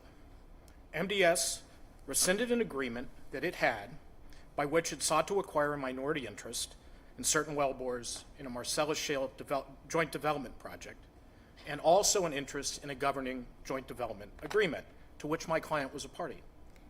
Despite being labeled a rescission, specifically using the word rescind, returning all consideration to the party from which it acquired the interest, and representing on many occasions, even in the lawsuit that Chief Justice Todd referenced, that it had no contract with PennEnergy, the Superior Court ruled that the transaction was not, in fact, rescinded. Rather, MDS retained certain contractual rights under the JDA despite the rescission. This included the right to proceed in arbitration. To be clear, the only agreement that contained such a provision was the joint development agreement, the very agreement MDS indicated it had rescinded its joinder to, and the interest for which it returned its consideration.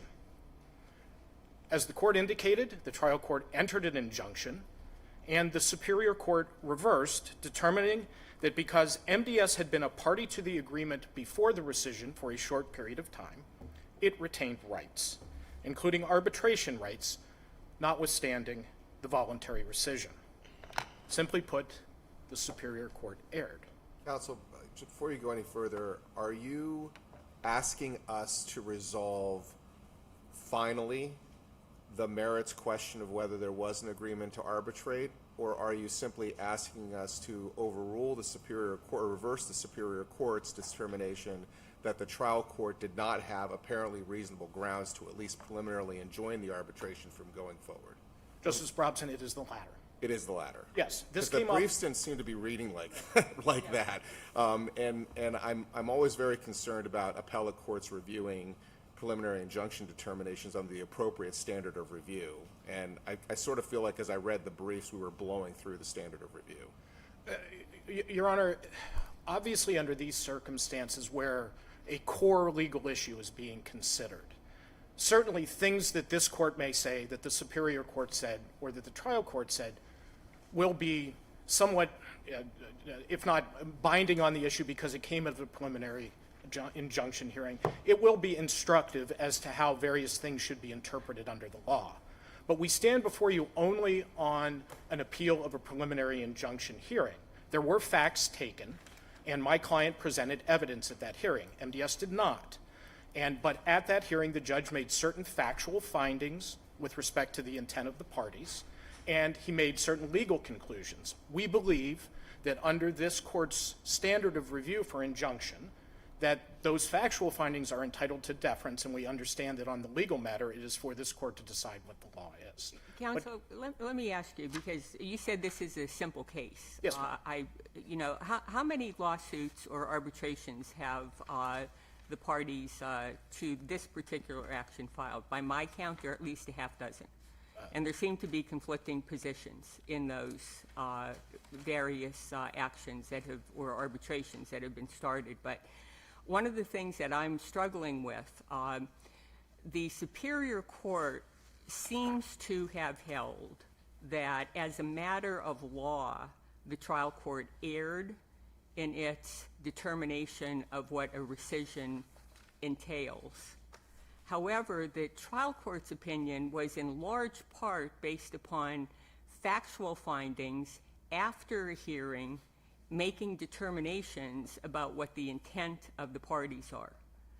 What we have before us is solely the legal issue and not the fact that the trial court actually found that there was never a contract in the first place. That is not before us? The trial court made certain findings with respect to the conduct and intent of the parties. As this court has repeatedly emphasized, the conduct of parties can affect a rescission, and that was the case in this instance. The numerous facts that I just indicated and referenced as found by the trial court indicated to the trial court that a voluntary rescission of the underlying joinder and joinder to the JDA was intended. Those were the factual findings that were made. And so under those circumstances, the trial court was simply discharging its duty to determine whether my client had a reasonable likelihood of success on the merits with respect to that issue. Had we not prevailed on that issue, we would have lost. But we did prevail on that issue, and that supported the court's injunction. But it is true that the Superior Court made a legal determination, namely that rescission acts only prospectively. It made reference to the fact that MDS was already a party to the contract for 4 months, and we can't go into a DeLorean time machine and turn back the clock. That is exactly what rescission does. 140 years ago in the American life insurance case, this court said it annihilates the contract. In the Klopp case, this court said it is an abrogation of all rights and responsibilities of the parties toward each other from the inception of the contract. But counsel, aren't you conflating two different issues? You're conflating judicial rescission with mutual rescission, which is a contractual remedy by the parties. If the parties engage in a mutual rescission, they can determine at what point the contract itself is rescinded from, correct? I mean, you can have a rescission between two parties, a mutual rescission of a contractual agreement, and you can say, well, certain obligations remain under this rescission. Yeah, or it's from this point forward. Correct. I mean, you can make it prospectively, or you can make it retroactively. Judicial rescission is a little bit different. With all due respect, Your Honor, this court has never made the very distinction that you are making. And in fact, it has used different words to describe the type of situation that you are describing, which is a contract cancellation. The parties can simply say, we no longer wish to perform under this contract as to either party, and going forward, we know we owe no obligations. That's a mutual rescission, right? That is not a mutual rescission, Your Honor. Mutual rescission. Different. Mutual rescission looks backwards, and it basically says all that has come before is treated as if it doesn't exist.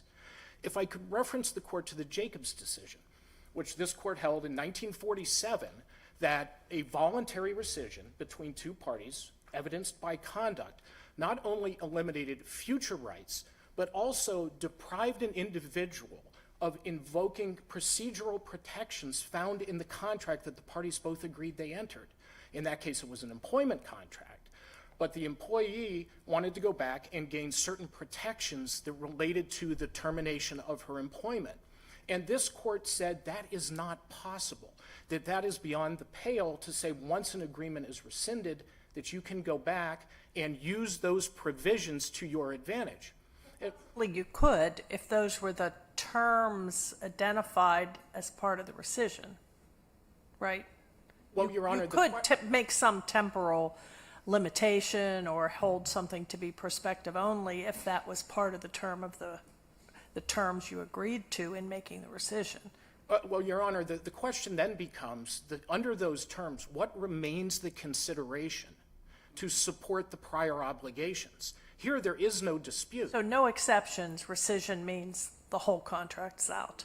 That has certainly been this court's position for over 140 years. The line of cases in Legal versus Hoover, it is an 1893 case, but it's from our court, and it says the parties to a contract may at any time rescind it, either in whole or in part by mutual consent. Justice Bundy, there are two cases which do use that language, neither one of which actually found a partial rescission.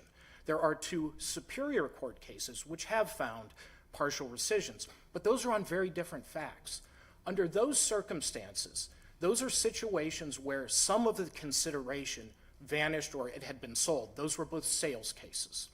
And when that occurs, if I sell you 50 widgets and 10 of them are either resold or damaged in the sale process, and the parties wish to rescind the contract for the remaining 40, the parties can enter into what the courts have termed a partial rescission, because they essentially treat the transactions as being two separate transactions.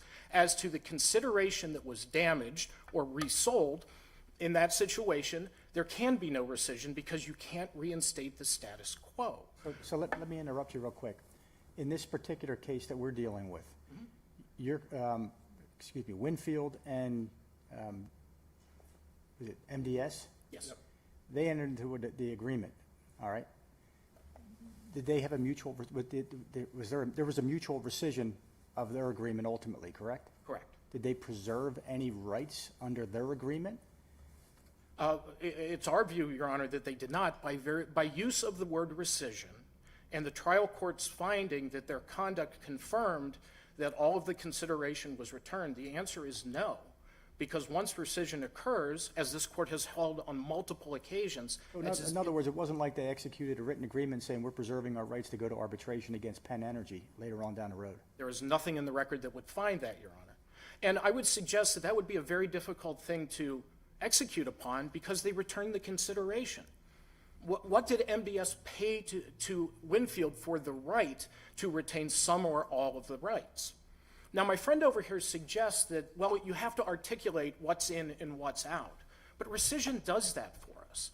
And under these circumstances, it would inject incredible uncertainty into the law to suggest that when two parties rescind an agreement for all purposes, that they have to create a laundry list of things that are in and things that are out, even though all consideration has been returned.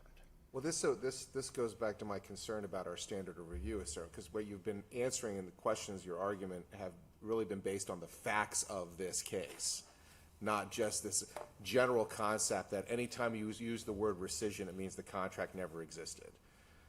So what you seem to be articulating to me, and tell me if I'm wrong, is under the facts of this case, the return of the premium, the way the parties conducted themselves, even the language of the agreement, it was appropriate for the trial court to say, look, I'm going to preliminarily enjoin the arbitration. I think there are some issues here, but I think there's a substantial question, to quote our precedent, a substantial question as to whether there is an arbitration agreement in place here, so I'm going to enjoin it, and finding all the elements, likelihood of success, substantial question, and grant it.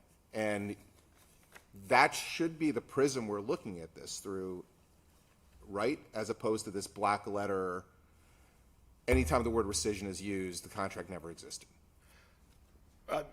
Justice Probson, I think the answer is the trial court correctly conducted a two-step analysis. The first question, a rescission is a contract. It's an agreement between two parties. And a court may always inquire whether there has been an agreement, a meeting of the minds. That can be evidenced by the document or facts. Here, the trial court found the facts necessary to find that a rescission was intended. Once that occurs, it shifts into the legal question is, what is the legal ramification of finding a rescission. I guess my question is more straightforward than that. Do you want us to rule that there was an absolute rescission here, or do you just want us to rule that the trial court had a substantial, had a reasonable basis to grant a preliminary injunction? On this basis, it would have to be the latter, Your Honor, because So you don't want us to address the ultimate question that the Superior Court seems to have addressed, that there was. Your Honor, I think if the trial court erred, the Superior Court erred as a matter of law in finding that rescissions only act prospectively, which is the court's holding, then I think that, yes, that can be reversed. But That's why we took the case, right? That's why we took the case, to address that issue. You asked us to take this case on the legal issue, and Justice Brobson is asking the question, can we answer that question, given the posture of this case procedurally? Absolutely, Your Honor, because we are here today because the Superior Court held as a matter of law, rescission operates only prospectively. We believe that is in error. Or did it hold that it can operate prospectively? It didn't say it always operates prospectively, did it? Well, it did on these facts, and obviously the court is only presented with what the facts are that presented, but based on the language, that seemed to be the holding, and that's a cancellation. That's not a rescission. Or a modification. Or a modification. Under contract theory, parties have this whole bag of things that they can do. They can modify contracts. They can cancel contracts. And in this jurisdiction, they can rescind them. They can say, big mistake, let's go our separate ways. But essentially, the Superior Court held no. Have you seen a case where we've said anything about you can do a partial rescission? There are no cases that I'm aware of, Your Honor, other than the two that Justice Mundy cited where even partial rescission is mentioned in that way. But in terms of holding that parties can sort of rescind in part and advance in part, no, Your Honor, I'm not. That's because it's not a rescission by definition. That's correct, Your Honor. And our case law would support the proposition that that describes a cancellation. Correct, Your Honor.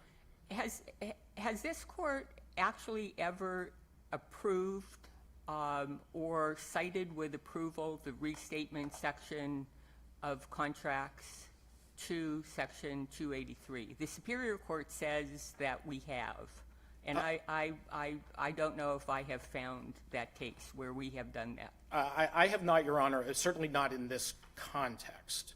And I would urge the court, as we mentioned in our briefs, that if Section 283 is of any concern to you, please read the comments, where they basically describe exactly the situation that MDS urges their rescission accomplished, and they call it a modification. That's what it is. And then we would get into questions about whether it's supported by consideration and so forth. But remember, this was voluntary. They chose their language. They said rescinded. They called it a rescission agreement. They said the contract is rescinded. And all we're asking is to correct the Supreme Court and say rescissions don't just act prospectively. Superior Court, that they just don't act prospectively, but they act retroactively as well. This court in Klopp said exactly that it essentially unmakes things as if it never occurred. And if it never occurred, then we have no agreement to arbitrate. Arbitration provisions, although arbitration is favored, are treated just like every other contract provision. Counsel, you said they only used the word rescission. Didn't they use some other words? They did. They used three words, which we believe, and we argued to the trial court, was further indicative of an attempt to completely undo and unwind from all time immemorial the relationship that was documented. But they did use rescind. They used terminate. They used terminate, and they used rescind. And what else? Rescinded and nullified. Nullified. And we believe, as we argued to the trial court, that evidenced the intent to do forward and backward, to make sure that there was no dispute. Had they not used the word rescind, had they not called it a rescission agreement, had they not subsequently gone to the court and said, we have no agreement with PennEnergy, we might be under a very different circumstance. But that's how we find ourselves today, and we would just ask that this court reaffirm its commitment to the idea that rescission works retroactively and allows parties to go their separate ways. Don't you just love contract law? With all the students in the audience, I feel like we're in a contract. A professorial state here. Thank you very much. Let's hear from your opposing counsel. Mr. Osipovich. Good morning, Madam Chief Justice. Good morning, Justices of the Courts. My name is Dave Osipovich. I'm here for the MDS entities. With me, I have my colleague Jessica Moran. Also in the audience, my colleagues Samantha Thompson and Luciana Liddell. I do think that it bears taking a little bit of time to review just a little bit of the procedural history here. Justice Donahue, you did point out that there's some history here between the parties. Even in this case, there are also parallel cases, which I'm not going to get into. It's important to note that the Superior Court below dealt with more than just rescission. It dealt with the appellant's waiver argument, their estoppel argument, multiple kinds. Allocatur was only granted on the rescission issue, and it was narrowly granted on the question, what does rescission mean under Pennsylvania law? Obviously, I'm paraphrasing. My friend, Mr. Jones, has recounted facts and has made representations about the trial court's order, which I would invite the justices to review the actual order from the trial court to see if any of that is in there. There were arguments made at the preliminary injunction hearing about what Winfield and MDS's, PennEnergy's obviously neither of those two parties, what their intent was. But if you look at the trial court's order, with respect to waiver, there are various findings. With respect to estoppel, there are various factual findings. With respect to rescission, there is only one purely legal finding applying the law of the judicial remedy of rescission. That's what we're interested in. And one of the things I don't understand about your position is why we can look beyond the four corners of this agreement that the parties entered into, which provides that it was nullified, terminated, and rescinded. Justice, and doesn't that end the inquiry, because rescission is a term of art, and it means annihilation of the whole kit and caboodle, doesn't it? No, Your Honor. It only means that if the parties intended to mean that in the particular agreement that we're looking at. So I don't think the law supports a magic word argument when it comes to contract interpretation. I don't know of any Pennsylvania precedent that takes, Mr. Jones correctly said, rescission is one of the bag of tools the contracting parties have. Well, this Commonwealth has very, very clear established black letter procedures for contract interpretation within the four corners of the contract, unless there's some ambiguity, and no party in this case has claimed that there was an ambiguity. You look at the four corners of the written instrument and you ascertain the party's intent. I think, actually, Justice Wecht, it's very important to note, what contract are we talking about? It's not just one piece of paper. We're talking about the termination and rescission, but we're also talking about the companion documents, which were a reassignment and a bill of sale. So Mr. Jones, my friend, has characterized this as a return of the consideration. That's not actually what happened here. If you look at the actual written instruments in question, you have an assignment of certain oil and gas interests to MDS from Winfield. You have, allegedly, the appellant frustrating the point of that joinder such that my client couldn't get the benefit of the joinder. And then you have a reassignment and a sale back of those oil and gas interests, along with a document that, yes, uses the word rescission twice, in the title and in the sentence that Justice Robson pointed out. That same document also has an effective date that is a defined term of a termination date. Looking at all of those written instruments together within the four corners, not going into any extrinsic evidence, I don't think there's a proper record of extrinsic evidence in front of this court, nor do I think there is a legal basis, given no claim of ambiguity, to look beyond that. What you have is a reassignment and a sale back. And so, counsel, under those two documents that you just mentioned beforehand, and they're the documents you're maintaining to this court are dispositive, right? Yes, sir. Controlling. Yes, sir. Is there any language in there that basically allows MDS to retain its rights to sue PennEnergy under the original agreement between PennEnergy and Winfield? So, Justice McCaffrey, I would submit... It's a contractual remedy, right? I would submit that this is a first impression case under Before you submit Pennsylvania anything, my question is very simple. Yeah. Was there contractual language that preserved your client's rights to sue PennEnergy under the documents that you've just said are controlling as to the termination? law. No, that express language was not in there, and I would submit that it So then didn't need to be. How does your client retain any standing whatsoever to assert an arbitration provision between PennEnergy and Winfield if you didn't retain any of those rights in the documents that you've just said are controlling? Because I think it's very clear what the documents are doing, and I think it would be a matter of speculation for this court to say, well, because they used the word rescission in the title and then here, despite what the rest of the document says, despite the fact that it's a resale and reassignment as opposed to a complete annihilation or a complete going back in time as if the thing never happened, that somehow the parties intended for the contract never to have existed in the first place and MDS never to have a right to arbitrate in the first place. Rather, Can I follow yeah, up on that? absolutely. Maybe we're talking about a different document here. I read that the parties wrote, quote, terminated, rescinded, and nullified, unquote. That was the rescission document, and they were referring to the JDA. Is that correct? That is, well, they're referring to the joinder of MDS to the JDA. Uh-huh. Okay. So is there, and they did not say terminated, rescinded, and nullified except to the extent of the arbitration agreement. They did not say anything other than that sentence that there was no specificity to it at all. So I'm wondering,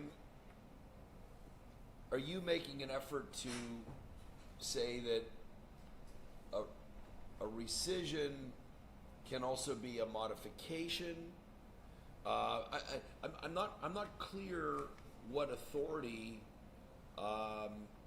you have for the proposition that we can find a way to carve out aspects of the parties' dealings that are not annihilated as we would expect to have happened in a rescission.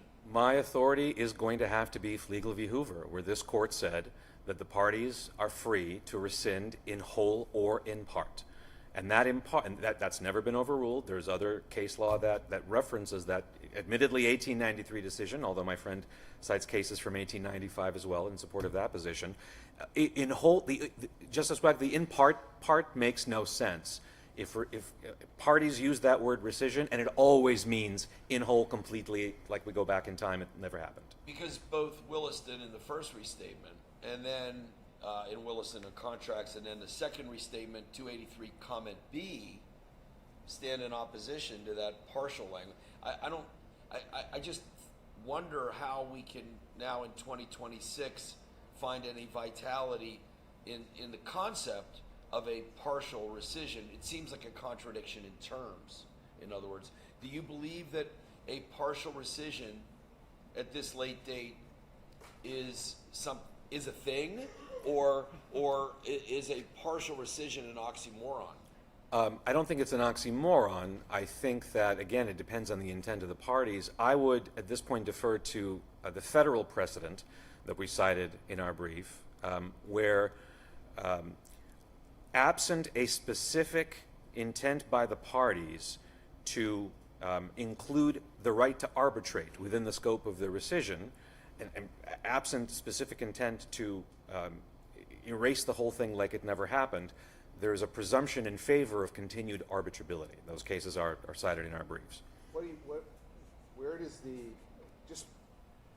are you saying that the as of April 1, 2019 is the partial rescission language that you're leaning on?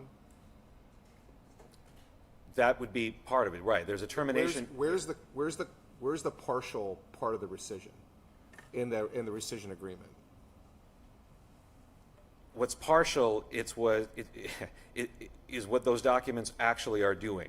They are taking the joinder, and with respect to that joinder, they're effectuating a reassignment and a resale, and no further rights of MDS after the termination date to whatever's under the JDA, but only after that termination date. Again, it's a defined term in that agreement. So I'm not going to be able to look at these two documents and say this is what you preserved and this is what you let go. No, not in those express terms. Again, I would. So I guess my question. I guess I'm going to keep. Maybe I'm just being. I'm sure my colleagues will tell me I'm being stubborn here. But you had mentioned no party is arguing ambiguity, right? That's correct. Are you saying that because the parties aren't ambiguous, I am foreclosed from reaching my own judgment that there is an ambiguity as to the scope of the parties' rescission agreement here that justified the trial court granting a preliminary injunction? No, I don't think I'm saying that. If the court sua sponte finds an ambiguity, then I'm happy to address.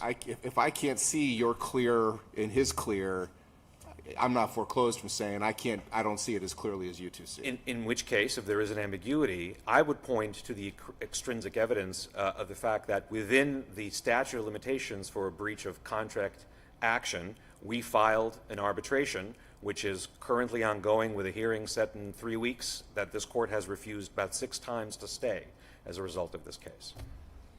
Counsel, if we look at this from the perspective of PennEnergy, if you look at the last phrase that Justice Wecht has been talking about, we've all been talking about, where is there any suggestion that this isn't anything other than an entire termination, rescission, and nullification of the joinder in the JDA?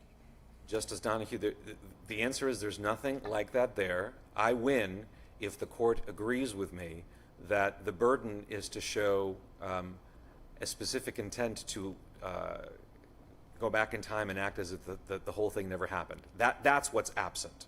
But no, there is no language in what I call the operative documents that specifies this is rescinded or that's not rescinded. It just the document does not work that way. It's not that specific. So you're saying the rescission only kicks in after April 2019? I would say that the parties intended a termination that kicks in after then. But is that a rescission? No, I would say it's the word that they used. It's a termination that happens after termination. Notwithstanding their use of the word rescission in that document. As well as the word termination. As well as, and so. As well as the word nullify. Would we expect then to look at the party's course of dealing and see your client continuing in the intervening years to, I suppose, for lack of a better term, abide by whatever contractual obligations it had up to and through that date?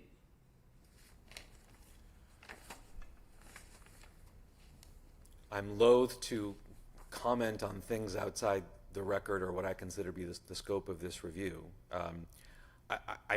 I can point out as a fact that these particular parties have executed similar joinders every year since 2019 and have worked with each other under the JDA with respect to different wellbores, not with respect to the wellbores that are at issue here. I would again point to the currently ongoing arbitration. I would point out, in response to something my friend Mr. Jones said, the claim that my client has said that it wasn't a part of the JDA, that's all part of the estoppel part that this court did not take up for review. Our argument is there were different parties, different contracts on both sides of those statements, so they're not operative here. I don't know if that answers your question. Thank you. Counsel, if I just may, so. Yes, sir. What you're sharing with us is that PennEnergy never recognized your organization from the get-go, and because they believed you did not join the entire joinder or the agreement. That being said, it was memorialized on April 1st, 2019. So with that in consideration, share with us basic contractual law. Where's the privity between you and PennEnergy, since your organization had never been recognized by PennEnergy? Well, so our position is that PennEnergy did not have the right under the JDA to recognize or not recognize a joinder. Winfield had the right to join us. Once Winfield joined us, we were joined until... Counsel, let me stop you right there. I want you to answer Justice Dockery's question, but if that's what you felt from day one, why didn't you file a deck action or a breach of contract action originally against PennEnergy? You didn't do that. You filed a tortious interference claim, and which admits, for purposes of the pleading, that there is no contract. I mean, if I don't want to tell you how to do your job, but if that was your position, why didn't you file a breach of contract against PennEnergy originally, or even a deck action saying, we've met our contractual remedy, we are therefore joined under the JDA? Your Honor, because of the way you just phrased that, I have to say I was not counsel until years after that. So I cannot speak to what other counsel did years ago. I was brought onto this case shortly before we filed arbitration.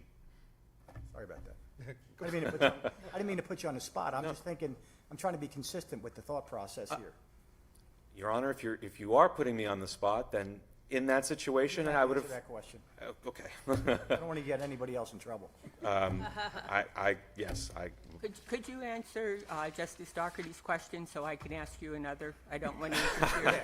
I don't want to interfere with my colleague's right to get an answer to his question. With pleasure, except Justice Dougherty, if you could just remind me of what the question was. Where's the privity between you and PennEnergy, since they've never accepted you?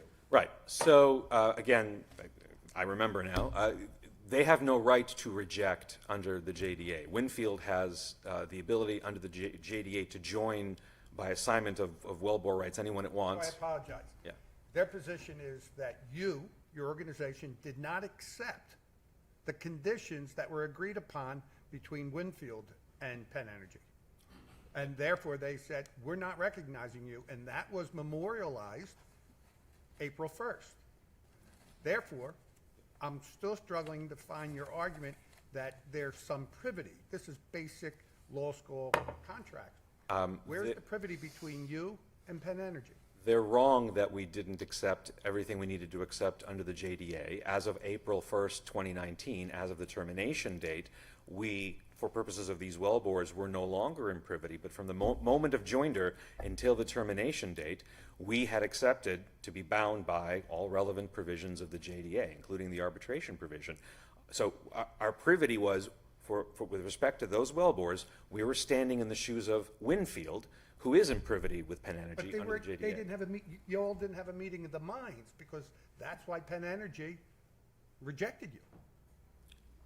Again, I would say that PennEnergy had no right under the JDA to contest the joinder. It was under the contract was between Winfield and MDS for MDS to stand in Winfield's shoes under the JDA, and once it did, it was as though it was Winfield in contract with PennEnergy with respect to those specific wellbores.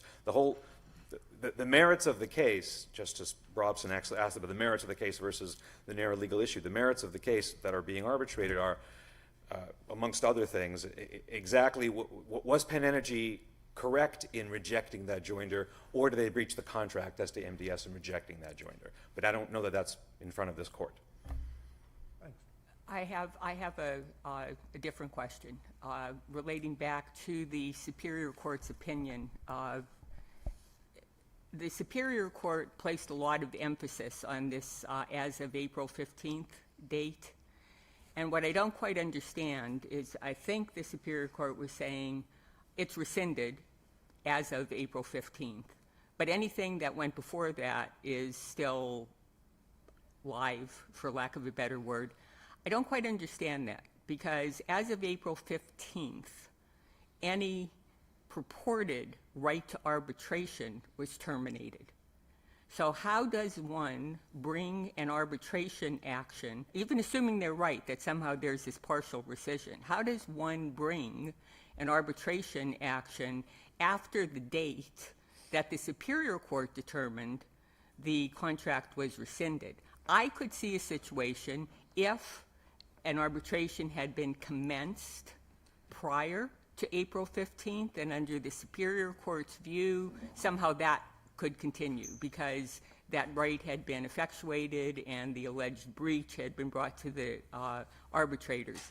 But how do you proceed in arbitration when the right to arbitration is rescinded as of April 19th? Because, Justice Donahue, assuming we're correct, we were a party to the JDA from November until April, November 2018 to April 2019.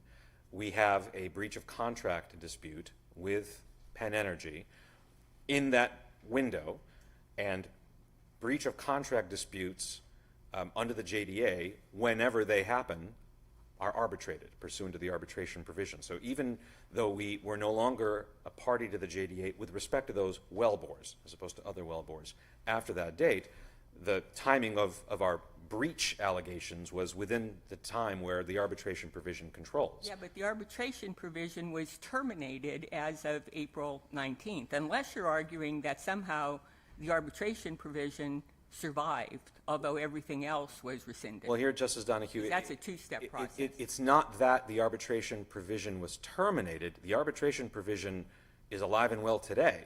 It's that MDS's joinder to the JDA, which has the arbitration provision, was terminated as of that April date. The arbitration provision is intact. Your client. As to your client, it was over on April, was it April 1st? April 1st? As of April 1st, as to your client, what the Superior Court is saying, whatever they had was terminated as of that date.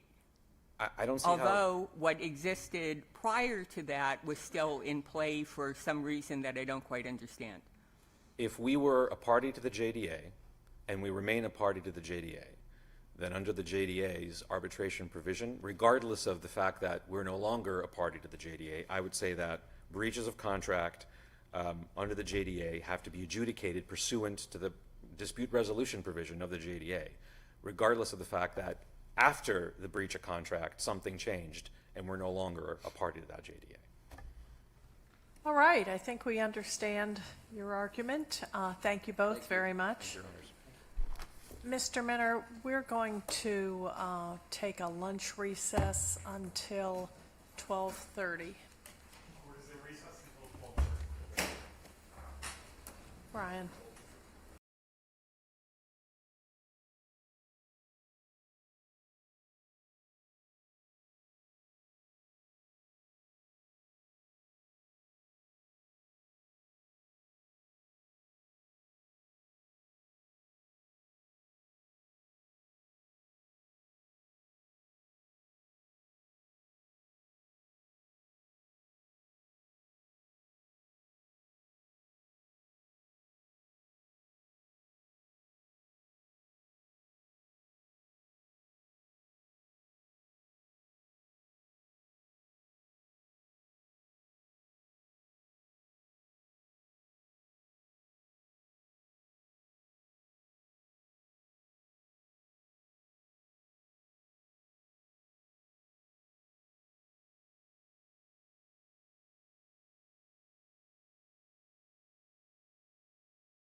Good afternoon, everyone.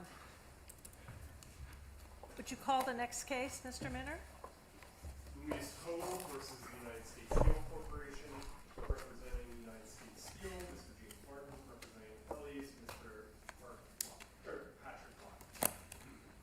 In this appeal by allowance involving a private citizen suit brought under the Hazardous Sites Cleanup Act, we must determine whether environmental response costs incurred by the plaintiff's attorney, who does not own the property which is the subject of the suit, are recoverable as damages. Relatedly, we must consider whether courts may order defendants to cover future costs which have not yet been incurred, including for testing additional properties and any necessary remediation. Please proceed.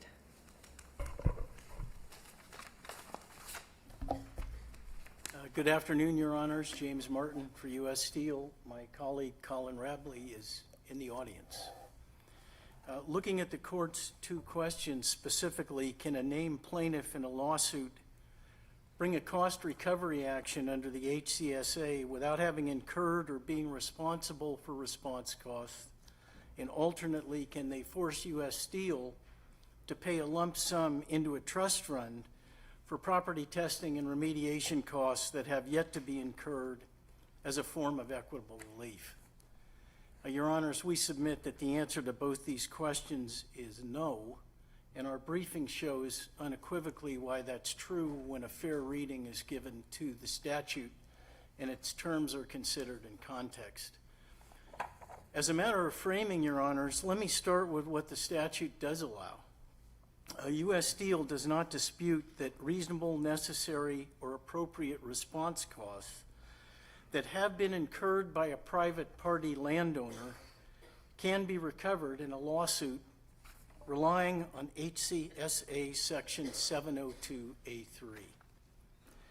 Also, reasonable and necessary or appropriate future response costs can be recovered by a private landowner once they have been incurred, and that's evident from 702A3 as well as Section 1114, which provides for there no need to reprove liability for a release in violation of the statute. And a declaratory relief action combined with that provision provides a private right of action for future costs.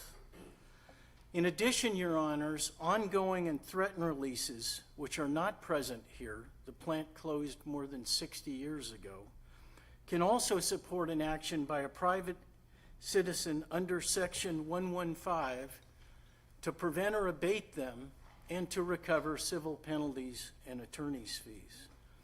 And finally, Your Honors, U.S. Steel agrees that the DEP could bring an action to force U.S. Steel to test on this property and ultimately to remediate it if contamination was found.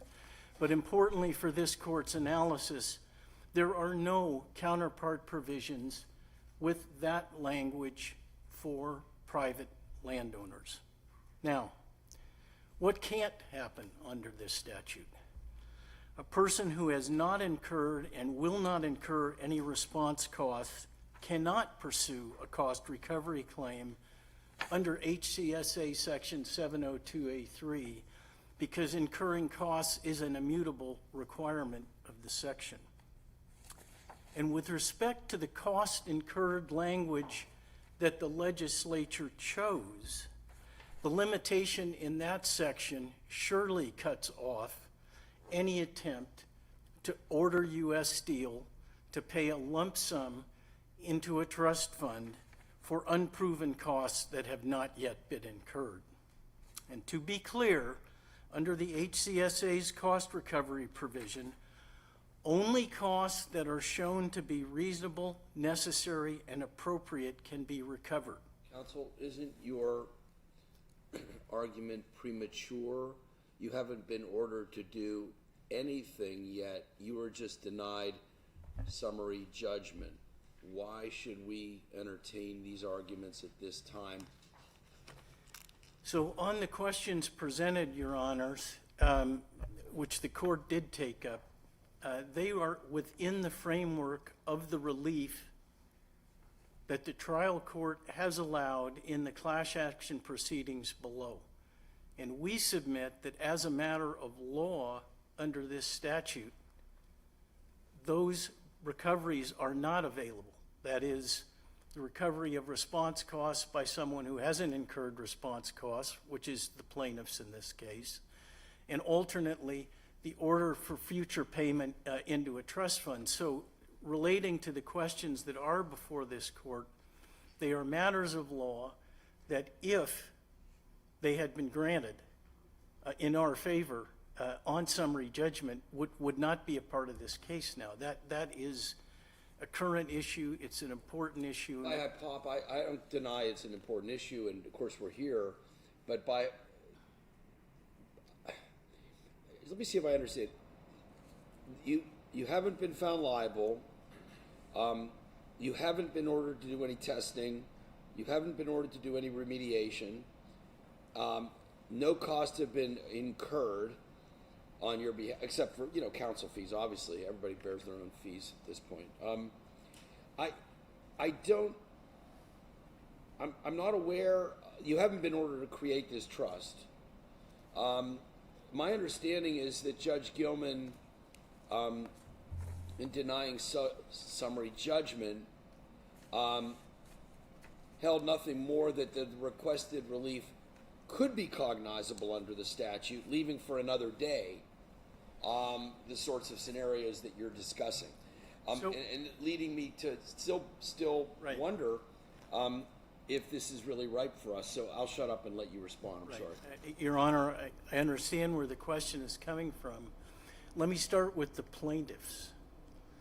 If we are right that incurred costs are a prerequisite for a private landowner to bring a cost recovery action in the first instance under 702A3, the trial court has expressly held that that's not required. And that's the reason the plaintiffs in this case are moving forward. So that's manifestly a ripe issue that was decided adversely to us, that is in front of this court, because if it concludes, as we believe it should, that there is no such cost recovery action available, then we get a reversal of that piece of the summary judgment. The second thing is the trial court did in fact indicate that future response costs in the form of test and clean relief would also be available under the statute, and it's our position that neither 702A3 nor Section 115, the citizen suit provision, allows for that. In my view, nothing could be more concrete than the issues that were decided on summary judgment, because if the court goes our way, the questions that could be raised later should never come about.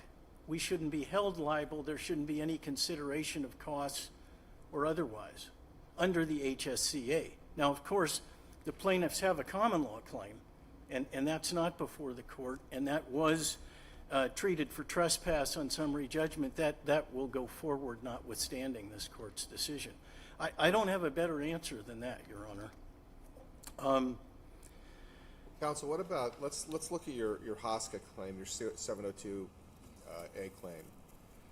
You seem to be putting a lot of stock in the idea that the lawyer for the plaintiffs is the one that paid for the testing, right? Correct. You're not disputing that testing is a recoverable cost? We are not. Okay. So if the lawyer is acting as the agent for the client, isn't the lawyer basically, isn't this sort of form over substance? I mean, could the lawyer have just stroked a check to the client and said, here's money for your testing, go get your testing? I mean, it seems to me like you're elevating form over substance. Well, actually, we're not elevating form over substance in two ways. The first would be, could the lawyer in writing that check be brought within the ambit of 702A3 in the first instance as someone who incurred costs? The answer to that is no, because they're not an aggrieved party under the statute. That is Section 1115, which defines the rights for a citizen suit. And second, and more importantly, in this instance, the plaintiffs don't bear any binding responsibility for those costs. I get that. I want to go back to the check answer because I'm not sure. I'm giving you the hypo where the lawyer writes the check to the client, and says, "Look, I want to help you. You have a potential environmental contamination here. I want to help you. You need to get your property tested." Client goes, "I'm sorry, sir. I'm on a fixed income. I don't have the money to do this." And the lawyer says, "You know what? Forget about it. I'll give you the money. Here's $500 in cash. Go get it tested." You're saying at that point in time, that client takes that $500 in cash and goes get it tested, but they can't bring a suit because the lawyer gave them the money? Yes. And let me, again, try to unpack that. 702A3 provides for a recovery by the person who has incurred the costs. Under your hypothetical, the lawyer is gifting the money to the person who now pays the cost, but the person who has incurred the cost is not the person who's the plaintiff in the suit. And the second thing is the person who is bringing the suit is not liable for repayment of those costs. This was a gift. That's the point, Your Honor. Unless they are responsible for the repayment of the cost, the person who incurred the cost has to be before the court. The lawyer, if the lawyer incurs the cost, they don't fit under the statute. If the plaintiff gets a gift and doesn't incur this cost, it's not form over. Let's take the lawyer out of it. Let's say my children, my grown daughter and her husband have a property that potentially is contaminated in this community. They don't have the money to do the testing. I give them the money to do the testing. They hire the testing person. They use that money that I gave them, write the check out of their checking account. You're saying that doesn't meet the definition of incurred under the statute? It doesn't, and it doesn't bring them within the any person language either. Why isn't that a cost of response? It is a cost of response, but what's absent is a binding legal responsibility on the part of the private party before the court. But that seems like a fairly crass attempt to disable an aggrieved party from obtaining the relief simply because they're not in a position to advance those costs. So I mean, it just yes. it seems like a unless I'm missing something. I mean, particularly given that in so many contexts, every day of the week, we associate a person with their lawyer, and you folks are here representing people, right? I mean, to say that, to slice this so fine and so thin, to say that appropriate cost of response incurred by any other person can only be the person that the lawyer represents and never the lawyer or somebody else assisting in their response, seems to do nothing other than to throw these people out of court. So two response, actually three parts to the response here. First of all, the gift scenario is not part of this case. The lawyer advancing the fees as a gift is not part of this case. What is in this case is plaintiffs who have not incurred any costs of testing and will never be deliberately, by virtue of what's going on for 6 years, responsible for those costs. So the first point is, in the case before the court, we have an easy answer under 702A3 to the plaintiff issue because they, in this case, haven't incurred the costs.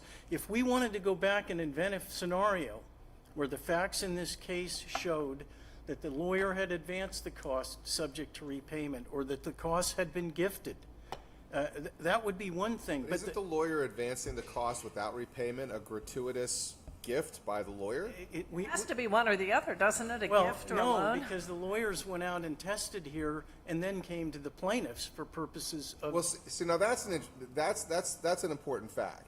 Did the lawyer have the client before the lawyer incurred? So the lawyer incurred the cost without even having a client. Right. Okay, that's probably a better argument. Well, and then back to the statute itself on incurring.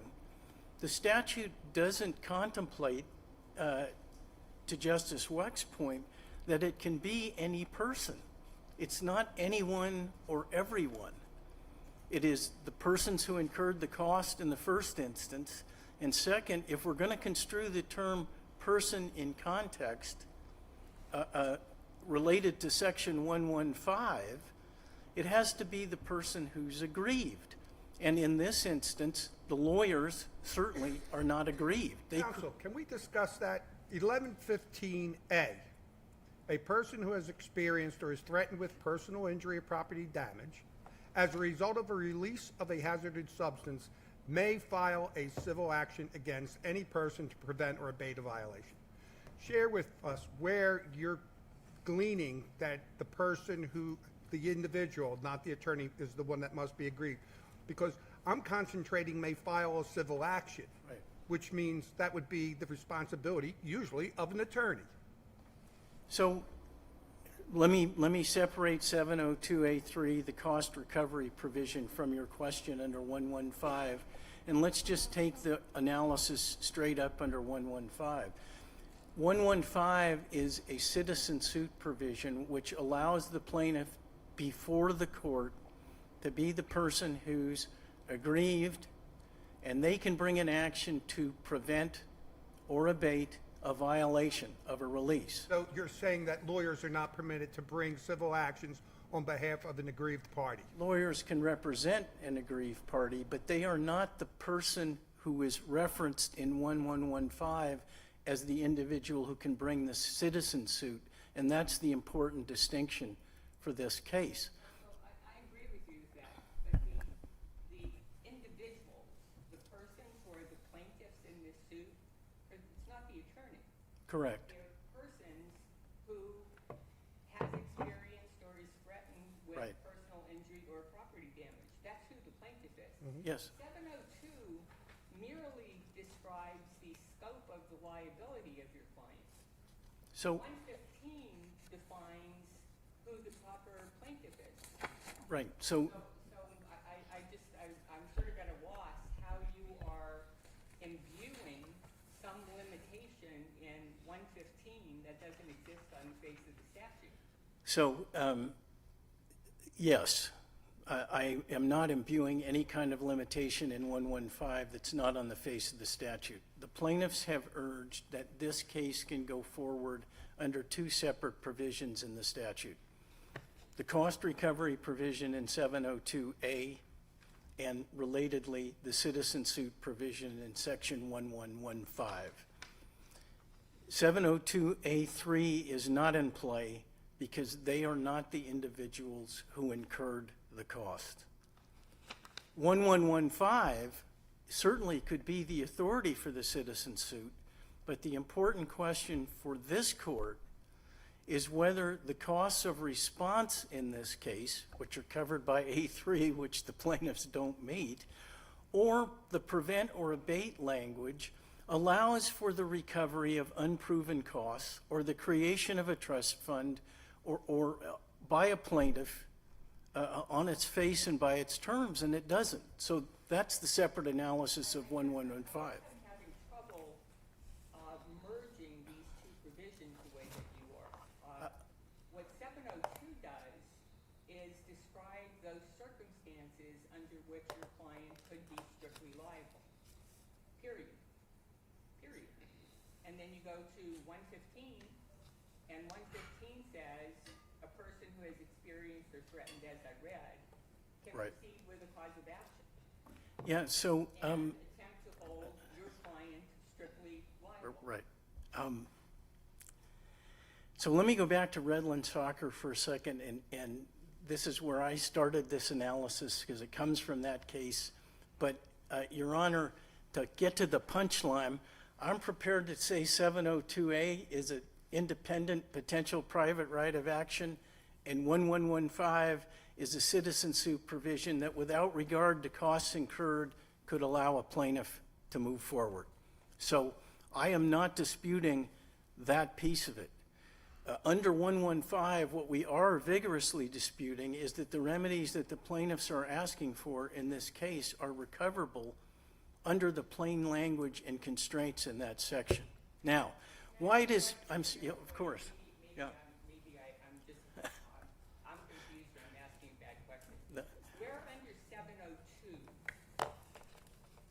does it indicate who can bring the action against your client?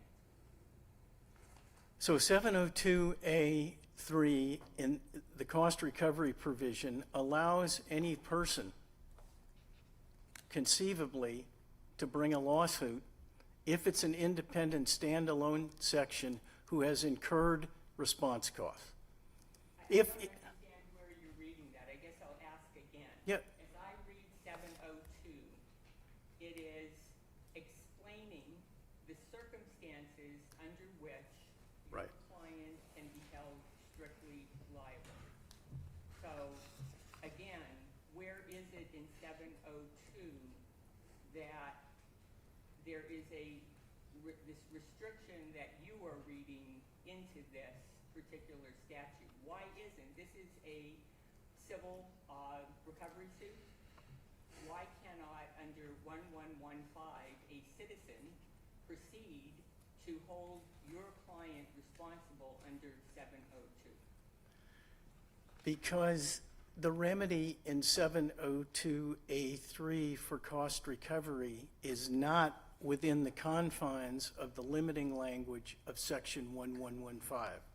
Section 1115 is limited to private citizens who are bringing lawsuits to prevent or abate releases. So, counsel, the language in 702A3 is incurred by any other person. Right.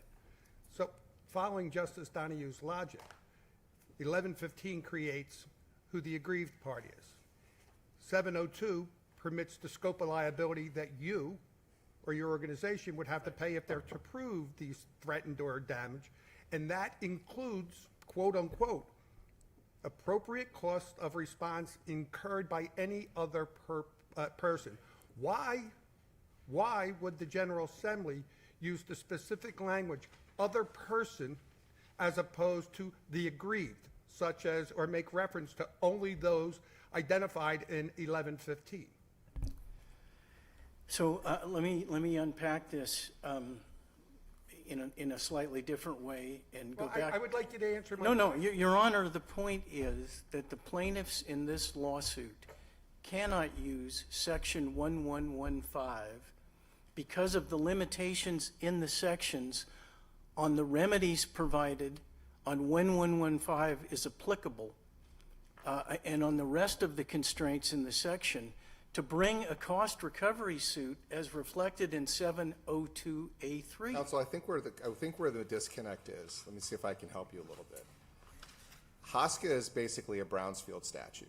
The cost recovery aspect to it is if a property owner comes in, you're encouraging them to spend the money to get the property cleaned up and repurpose it and then sue the person responsible. That's the cost recovery aspect of HOSCA, correct? Yes. Okay. But 1115 is a citizen suit provision where someone obviously doesn't have the resources to clean it up. They can sue the responsible party to get them to stop the pollution and clean it up. That's what 1115 is. That's broader than 1115 is, Your Honor. Okay, so abate to what's the word of 1115? Evade or prevent releases. And abate.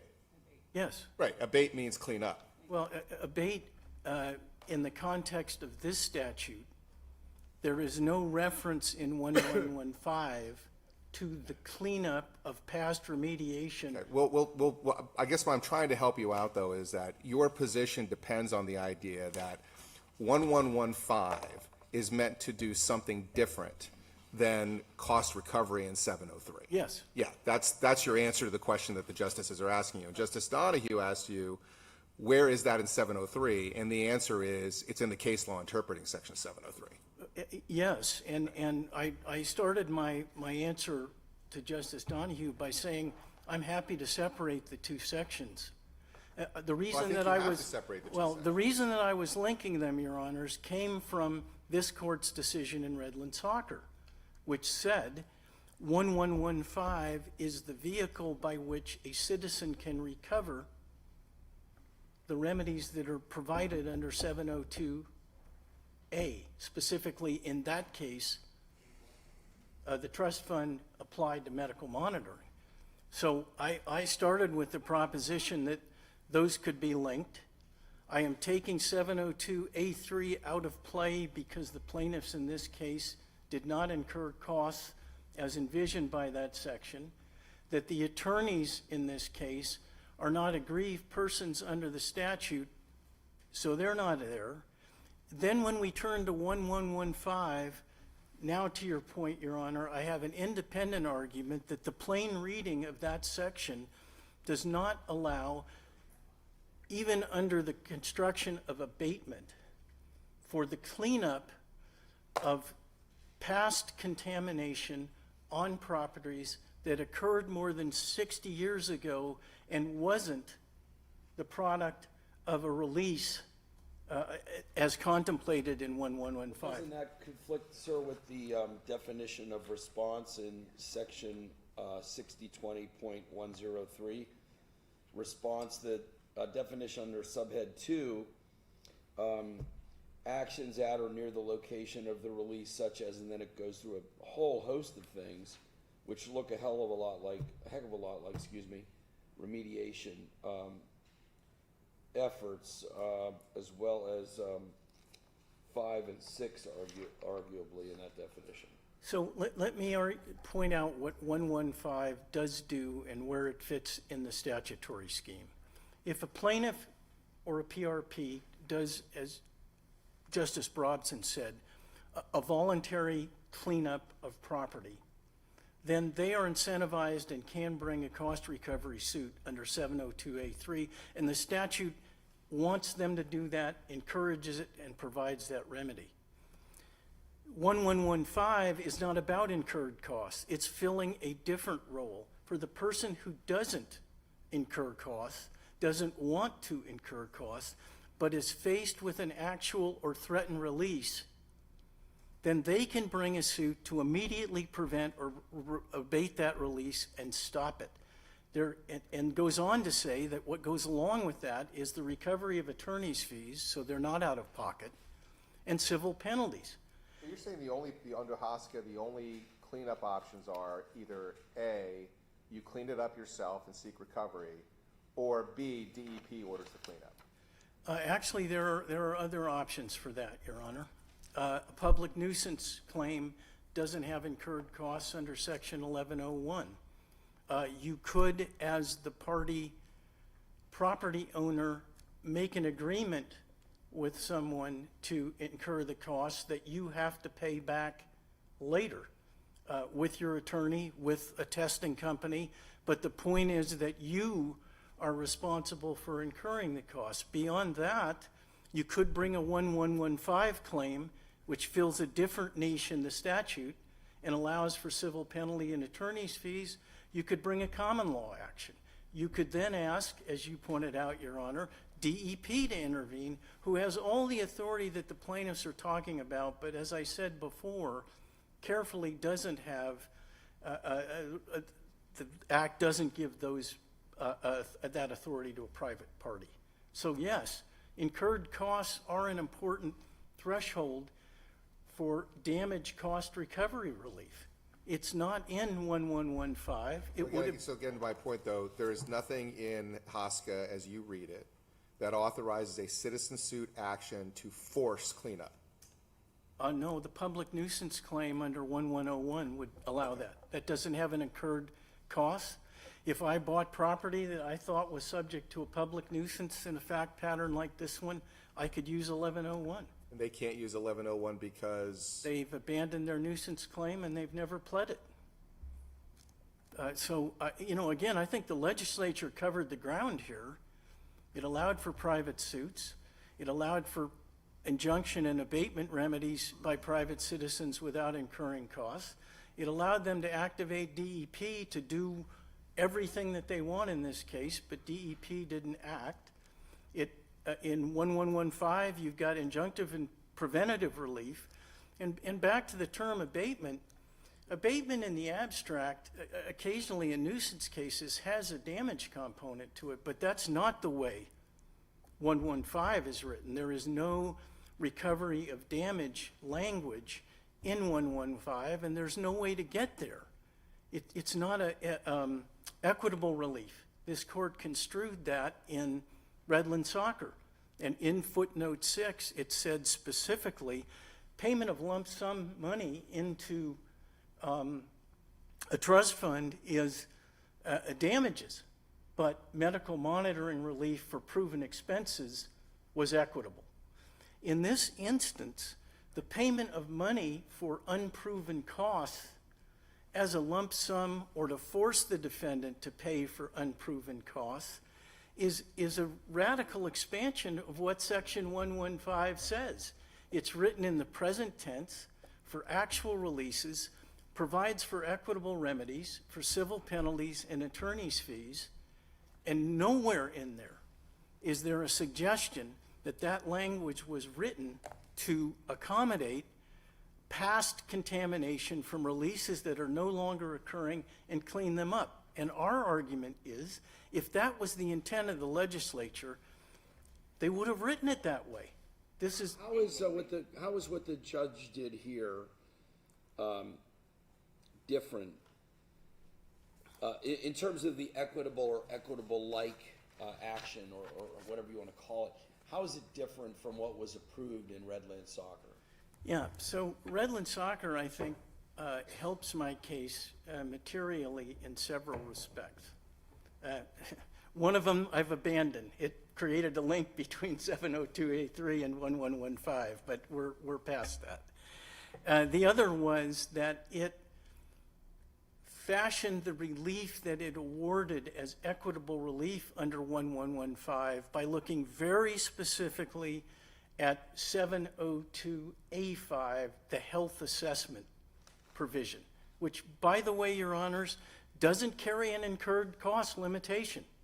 And it found that where there was proven exposure that gave rise to medical monitoring, that the available equitable relief under 1115 could be considered to be the payment into a trust fund for the proven medical monitoring costs.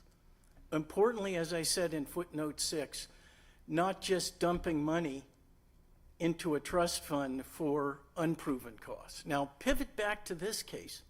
All of that unravels. What the plaintiffs want is for U.S. Steel to be forced to pay for testing, followed by remediation costs, without any of the prerequisites that Redland Soccer built in. There's no suggestion that costs have to be incurred. There's no suggestion that reasonable and necessary costs are proven in advance of providing the remedy. And finally, there's no counterpart equitable relief notion here, because what the plaintiffs want is the dumping of money damages into a trust fund that's not provided for in 1115. And this court did not get the trust fund from 1115 in Redland Soccer. 1115 was brought into Redland Soccer in only one way, to allow the recovery of attorney's fees, which CERCLA did not. But the authority for the trust fund came from 702A5 explicitly and expressly. So none of those lines cross in this case, and that's the problem. We have the plaintiffs advocating for a remedy that in some sense looks like it's a cost recovery remediation action with no provision in the statute that fits it. And this brings us back to the notion that if the legislature had intended it, they would have provided for it. The fact that it's a remedial statute doesn't cure the problem, because remedies and statutes only extend as far as the legislature wrote them. This is an effort to put a square peg in a round hole. Now, you can do that if you have a big enough hammer, but what happens is you splinter the board in the process. And this lawsuit is splintering this statute. It's taking a piece from here and a piece from there and combining them into a remedial section that is not in it and can't be in it as a matter of the natural construction of the terms that are. Counsel, just so I understand what you believe holistically, what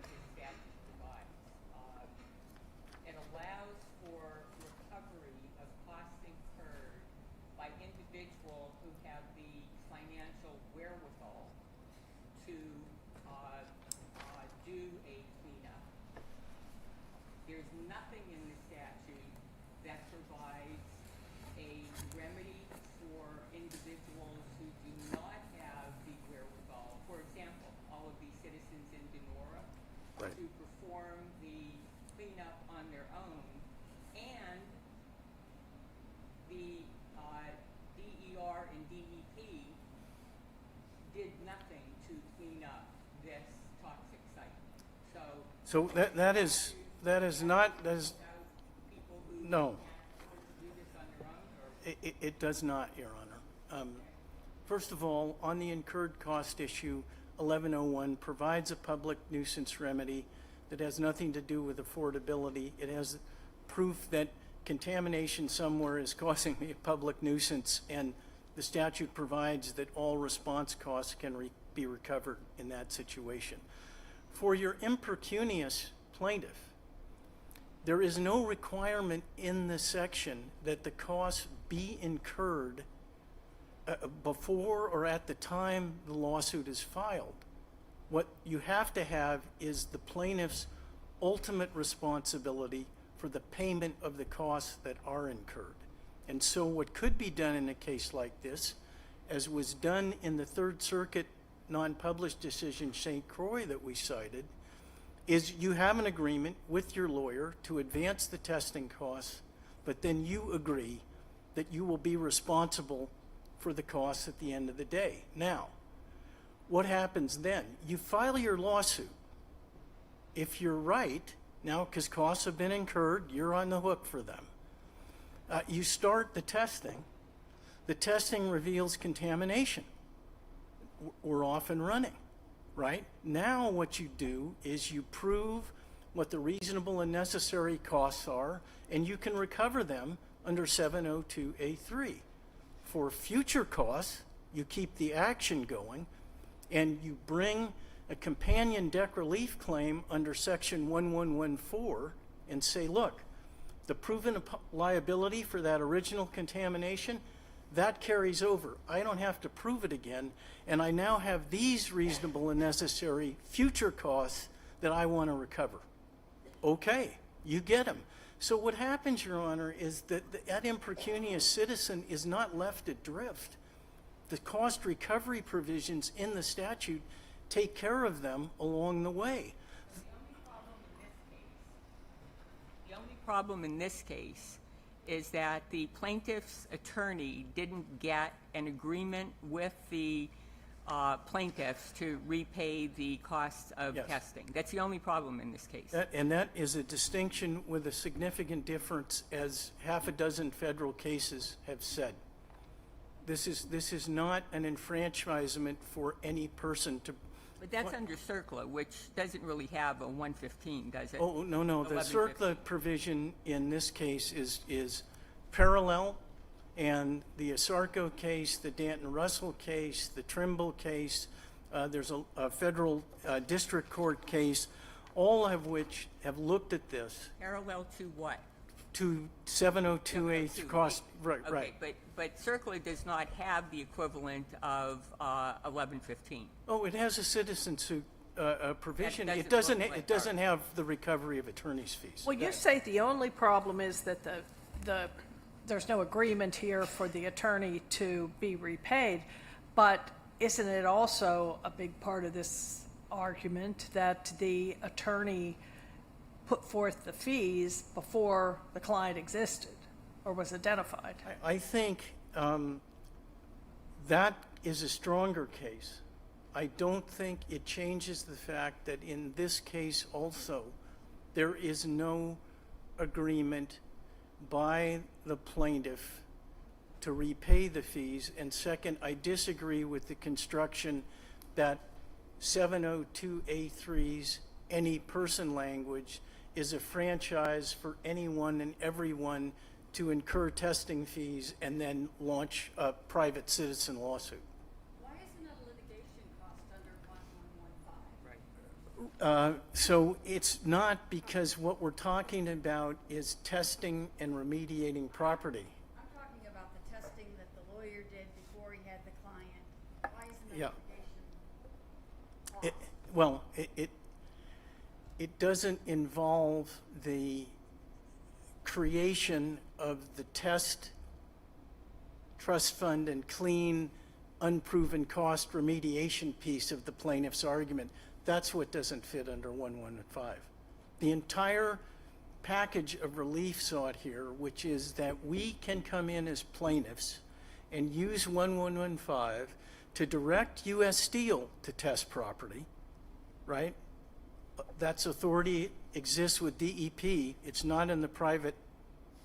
And then, not only that, to then pay in advance unproven remediation costs into a trust fund to allow lawsuits to be enfranchised and go forward, that has no relationship to litigation costs, Your Honor. That's a remedy that the statute doesn't provide for. All right. Are there any other questions for Mr. Martin? Thank you so much, sir. Let's hear from Mr. Logren.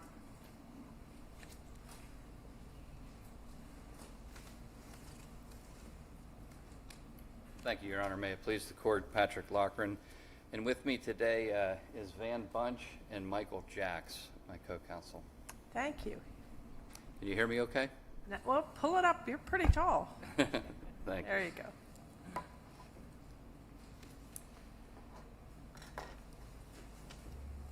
The Pennsylvania General Assembly did not enact the Hazardous Sites Cleanup Act to create a clone of CERCLA.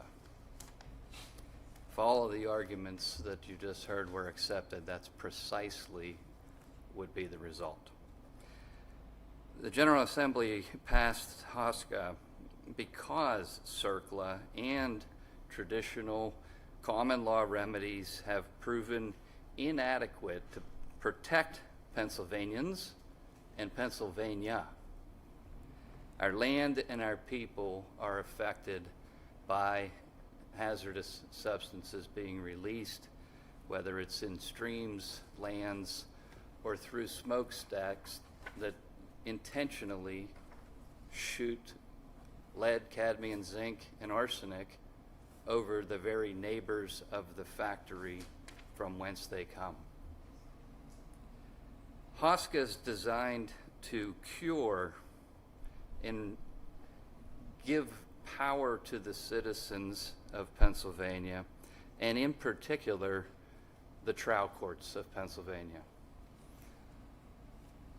The legislature, we don't have to divine through judicial, not speculation, but construction, what they meant. They said it in the Declaration of Policy in 102, a provision of the statute that explains very clearly the cleanup of sites that are releasing or threatening the release of hazardous substance into the environment, and the replacement of contaminated water supplies protects the public health, preserves and restores natural resources, and is vital to the economic development of Pennsylvania. I'm sure Your Honor, your justices are familiar with the declaration, but to highlight, traditional legal remedies have not proved adequate. It's necessary to provide new remedies to protect the citizens and the Commonwealth. Extraordinary enforcement remedies and procedures are necessary and appropriate. And so the General Assembly went about promulgating the HOSCA. It is not CERCLA, and it was written because of the weakness of CERCLA to protect us. I'd like to walk you through what our case is about, and Justice Wecht raised a very good point about where we are procedurally. He often does. and where we would like to get to, a place called trial. The Chancellor in Equity. Is that place in Washington County? That is. The Chancellor sitting in equity here has been given the broadest grant of equitable power that I've seen in a statute, the right to and give any equitable relief, and that's in 115B. The legislature We don't have to divine because the words are crystal clear, and under statutory construction, we don't get into, and I'm happy we didn't hear in perimetria, because you don't get to that tool to construe statutes where the language you're looking at is clear. Any equitable relief is what the General Assembly said that'd be a great idea to give to the trial court. Why? Because of the complexity of the matters, the interests that are at stake, the remedies that can be crafted and fashioned by a jurist who is dealing with complaints that there are unproven and unincurred costs of response, for example. It's a lot of uns. That's because but what has been proven? A release. There hasn't been a declaratory judgment, but there will be as soon as we can get back to that trial court. There is a release of a hazardous substance. It's essentially admitted. And unlike the lamentations that they need to pay for testing to prove the case against themselves, there's been hundreds of thousands of dollars spent for us to prove our standing. There is a standing requirement, which the Justice noted, 115A. This notion that 702 is a private right of action, that would be very wishful thinking for the industry, because that's what turned CERCLA on its head. They had to then create a standing. What's your standing requirement under a so-called cost recovery action in CERCLA?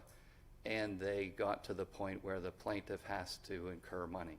The people whose very land is destroyed and they don't have any, if they don't incur anything, they cannot get any relief. And the answer to the question is they do not get their properties cleaned. In Pennsylvania, we promulgated 115A and B, and that is our standing, and that is our only standing. But they're not that different from CERCLA. Which provisions, Your Honor? Both of them. Well, 115B. You say you act like there's not parallel language in the statutes. I can address the specifics. So the CERCLA statute is any person can sue to essentially enjoin the government to do its job, or the president. That's what it is. It's any person can sue under the provision is slipping my mind, but fortunately 96. But it's for an injunctive relief. In Pennsylvania, in 115, we identify not any person, but individuals whose property has been or may be threatened by a release, or their bodies. Those are the individuals we give standing to sue. So not everybody can sue under 115, just those folks. And then once that's met, and there's no question our clients have standing, there's no challenge to it, what do we do then? We go to the cost recovery provision, as they call it. It's actually entitled the scope of liability. All it does is it tells the defendant, this is what you're going to be liable for if you commit a release, a violation of the statute. It's not a cause of action for a plaintiff standing. And so we then do what we do with statutes. We construe them. Let's look at 702A3 and keep in mind the rules of construction governing us. 702A3 provides that the defendant who commits a release, a statutory violator, is liable for the costs of response incurred by any other person, period. End of story. Apply the language. It doesn't say any other person who also has standing under 115. Well, but if you read A3 in context, though, and when I say in context, I mean in the series. Right before A3 is A2. That's correct. And A2 says reasonable and necessary or appropriate cost. So you got the reasonable and necessary language again, right? Or appropriate costs. That's the first time. Of remedial response incurred by the United States, the Commonwealth, or a political subdivision. Right? Correct. Then 3, right after it is other reasonable and necessary or appropriate costs, meaning other than what's in 2, of response incurred by any other person. Correct. Any other person other than the Commonwealth, the United States, or the political subdivision. Precisely. Okay. And So- you're saying that could be the lawyer who is looking for clients. I'll answer directly, yes, and I'll tell you why. Okay. The words of the statute are crystal clear. Your question is, are we searching to see what the words are? So let's look at them. Other reasonable and necessary or appropriate costs of response incurred by any other person, period. And you're correct, the otherness is related to the number 2 above it, where we speak to the feds, the United States, and the United States, Pennsylvania, and the political subdivisions. That's what the legislature is telling the defendant you're going to be liable for, okay? You're going to be liable for the government's expenses in 2, and you are going to be liable if you commit a release in our Commonwealth for the other reasonable and necessary or appropriate costs of response incurred by any other person. So we have the federalness trying to worm its way into Pennsylvania, which would then duplicate the very reason why we needed to promulgate HOSCA. There's no recoveries for citizens under CERCLA unless they spend money. Our legislature knew that for sure, but we don't have to question whether they did. We just have to look at the words. What does any other person mean? There is no contention or argument that any of the words in the statute are ambiguous or unclear. If they were, if that argument were made, then you're going to get into the policy and all that, and that would be a favorable outcome for me. So it's not made, any argument of ambiguity. So now, it came up earlier this morning, can a court find ambiguity on its own? I think the question was answered correctly. You could. I'm not, I don't believe the words any other person are at all ambiguous. Well, counsel, aren't you going to point us to the definition of person under 103? I was going to work backwards. I was going to work backwards. It's taken a long time to get to the person. to the crux Thank you, of the, Justice. of Yes. the matter. Person is defined in the statute, and it is all-encompassing, and it includes lawyers in this fact pattern. But I guess where their argument is, though, that the only person who can bring an action under 1115 is a person who has been harmed Agreed. by a release or threatened release. And a lawyer hasn't been harmed by the release or threatened release. So the question is, can a person who has been harmed by a release or threatened release recover costs that somebody else incurred?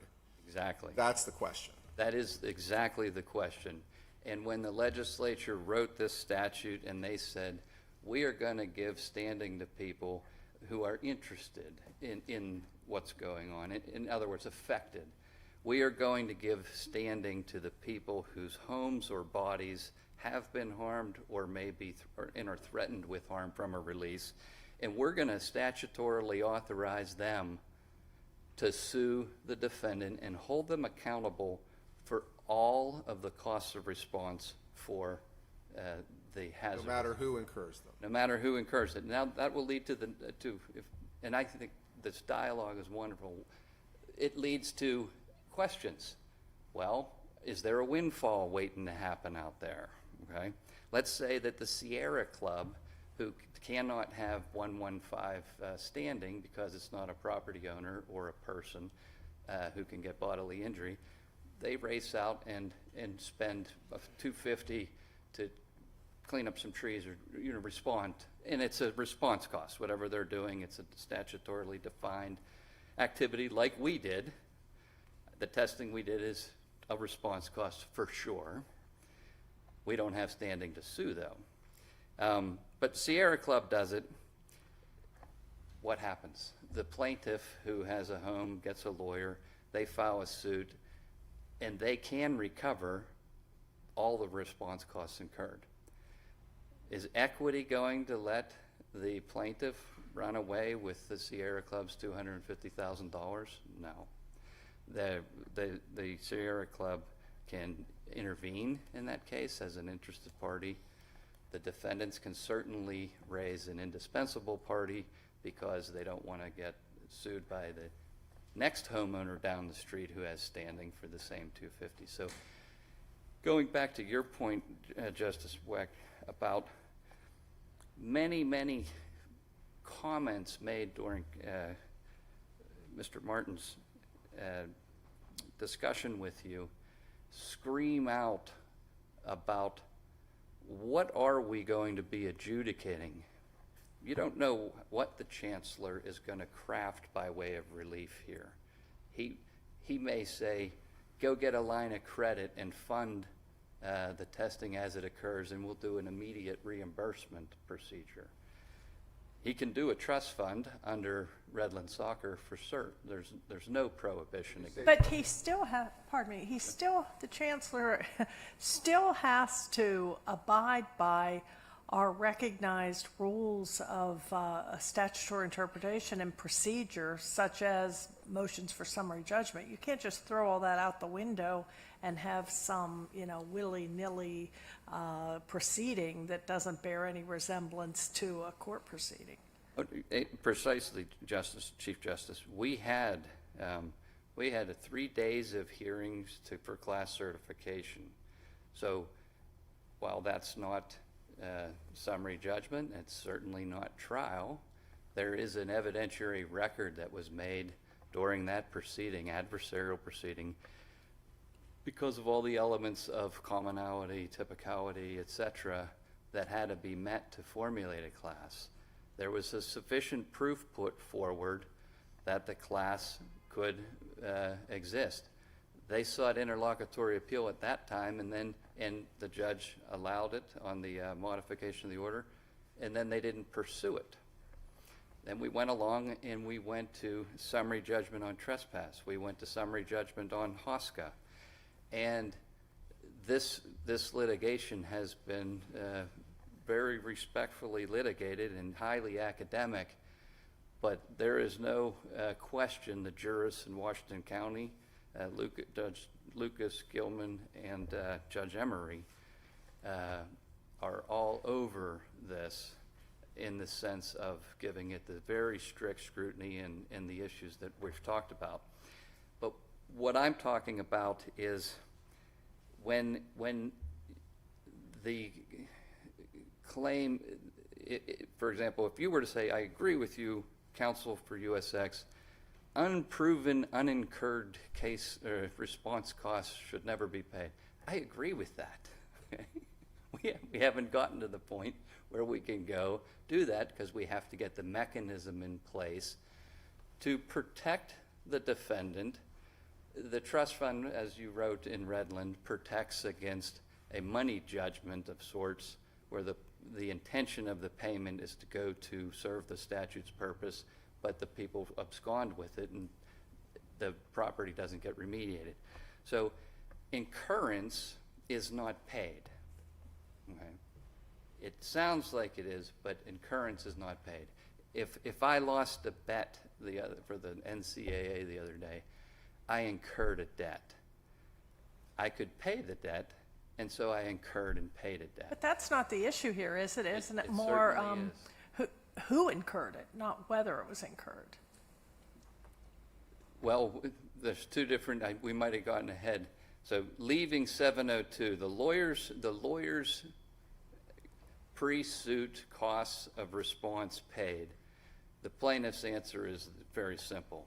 115 702A gives us standing to sue, and the express and unambiguous language of 702A3 allows the plaintiff of 115 standing to sue for all of the costs. That is the scope of the liability. There's no limitation. And you had noted you could put in an indication in the statute about maybe someone's aggrieved. I don't want to get away without referring you to 5056 of the statute is a provision that talks about the government entering into a settlement agreement for people to work out cleaning up the place. And this is an example where the government says, we're going to show you how broad we are using the words any person. It says voluntary settlements, the department in its discretion may enter into an agreement with any person, comma, including a person who may be liable under section 701 to perform response action. So when you say any person, you've already said the defendant, but they put a parenthetical and say, yeah, including the defendant, including the polluter, we're telling you we can enter into agreements with them. So that's an example where they're using the same language of 702, any person, and they're emphasizing the breadth of it. If we then go to 502F, here's an example where they're using limiting language. Rights preserved. Nothing in this act shall be interpreted to deprive any interested or aggrieved person of his inherent right to bring an action in mandamus to correct department actions under the standards currently recognized in Pennsylvania equity practice. So there's an example of the legislature using limiting language. And 1115A is an example of limiting action. It's defining who can have standing to sue. 702A3, any other person. Cost of response by any other person. This is a simple statutory construction issue with respect to the lawyer's fee cost case. And it's not in the record, and I don't want to get yelled at. There's a contingent fee agreement. It didn't get into the record. I can supplement it. My co-counsel had it. There's a pre-suit letter that is in the record, which says we want to come out to your land to take a peek at it and test it, no obligation, etc. There is a contingent, then people retained counsel, and there's a contingent fee agreement. And then there are the costs. There's 3 sets of costs. When the class action is getting underway and the trial court enters an order, I believe February 20th, complete your testing for purposes of class certification. So there's litigation costs, and in class actions, it's the trial court that determines the propriety of the costs in any event in the end. We have the standing that takes us down to the equitable provision in any equitable relief. And their brief is replete with discussions about how a health assessment and health effects, they're kind of wrapped up into one ball of healthiness, and they want to make it toward the body, okay? The health assessment is in the definition of response. Response is health assessment and then a million other things.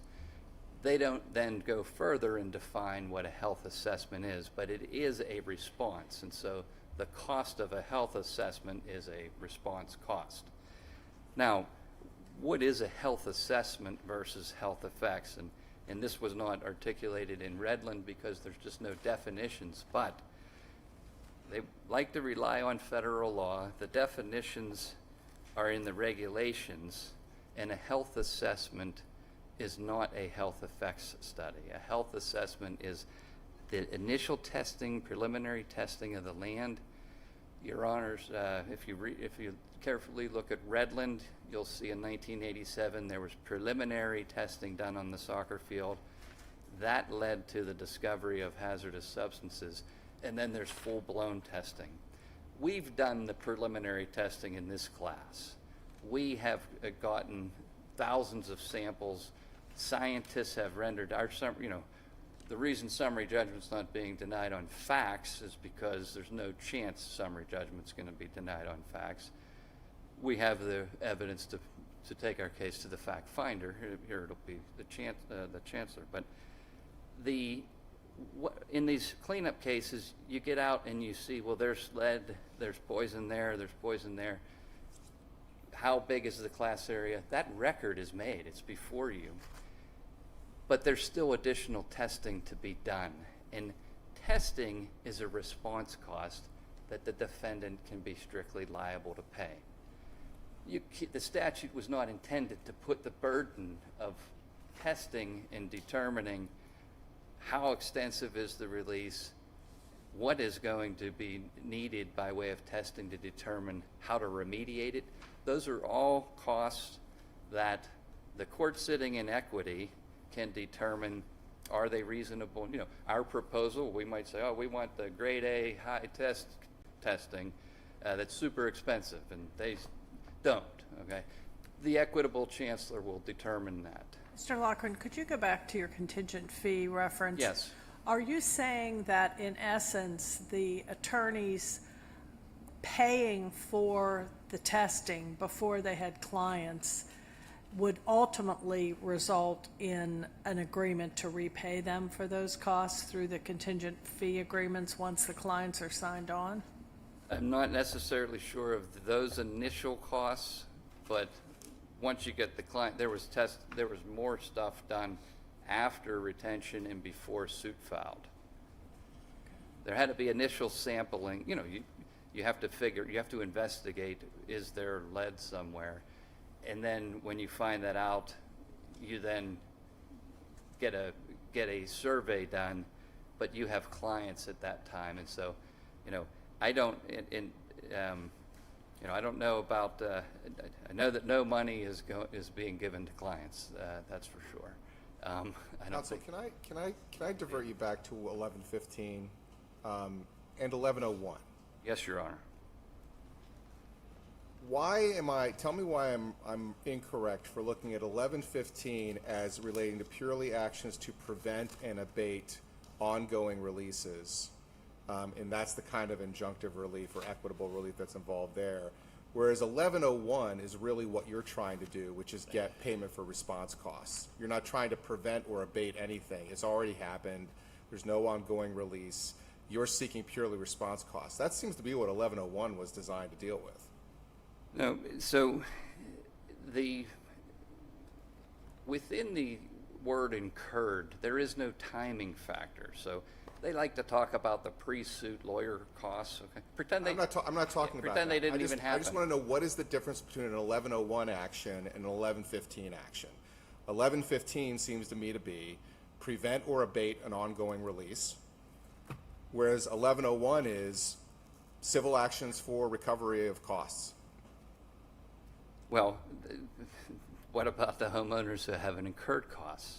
Well, that's 1101 is a release or violation of any provision, regulation, order, or response approved by the department shall constitute a public nuisance. Any person allowing such a release or committing such a violation shall be liable for the response costs caused by the release. Doesn't even say incurred. It says all response costs caused by the release of the violation. And the board in any competent court of jurisdiction is hereby given jurisdiction over actions to recover the response costs. That's 1101.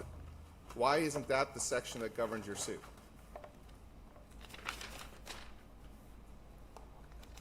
Now, the answer to that may be 1101 doesn't provide for attorney's fees. That may be the answer.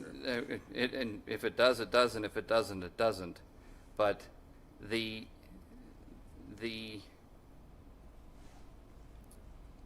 1115 allows to get to 1115B with the equitable relief, where we require these folks cannot pay hundreds of millions of dollars to clean up this class area. But isn't the way these things typically work, though? You get a judgment of responsibility.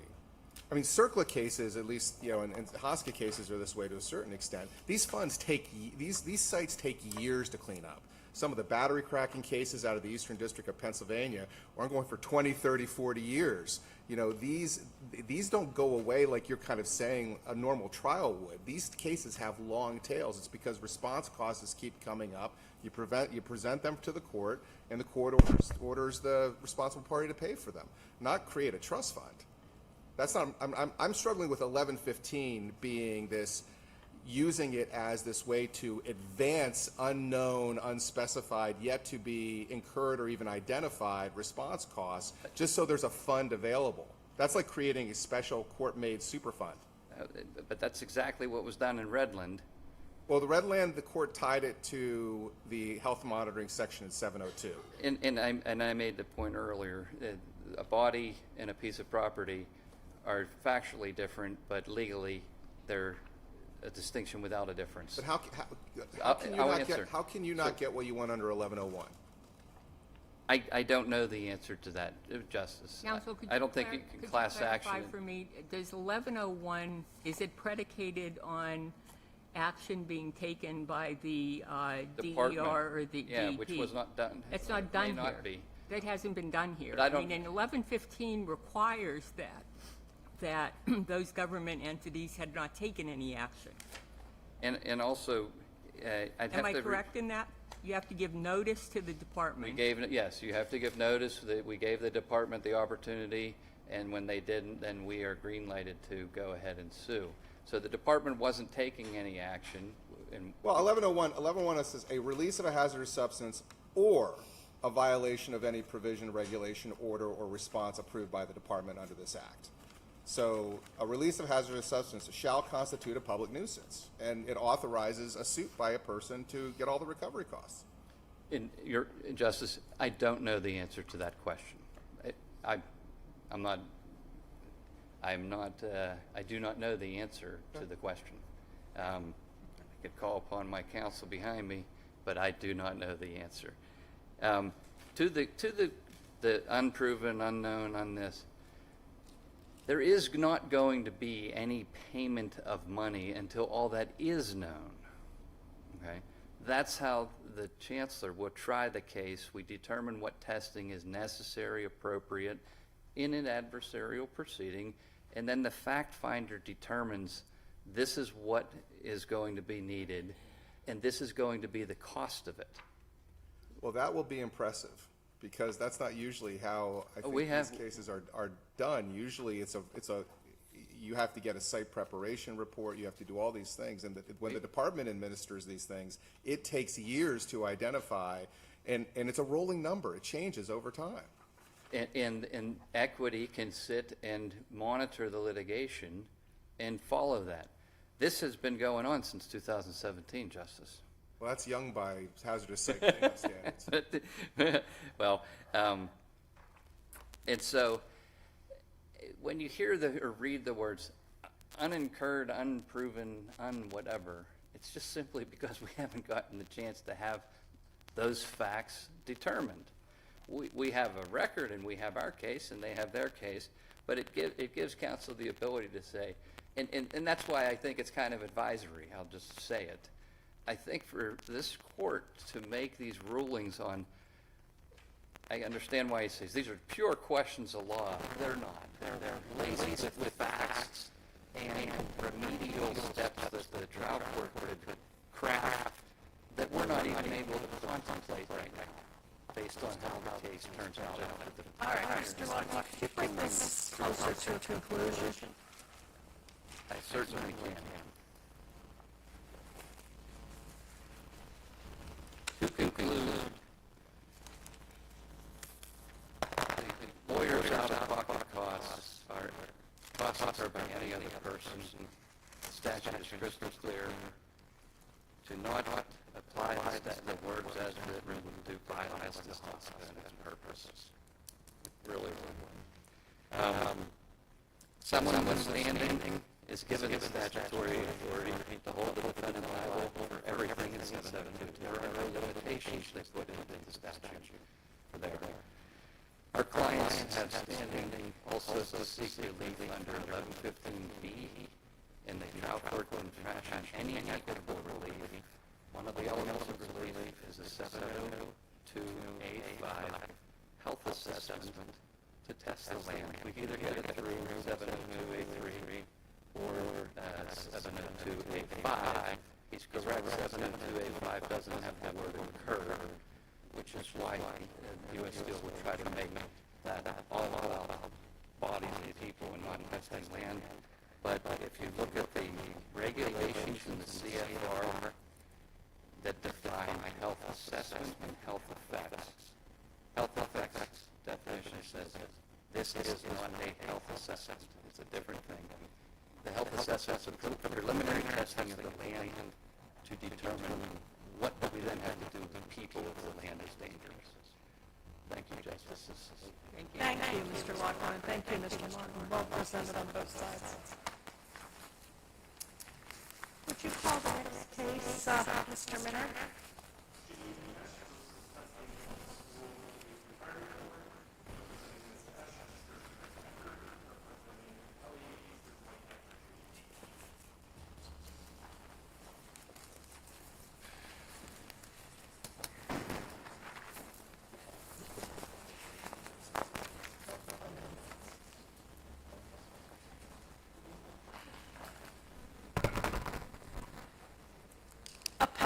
Janine Esch moved from Pennsylvania to Arizona and began working as a teacher, ultimately accumulating over 12 years of service with the Arizona State Retirement System, or ASRS.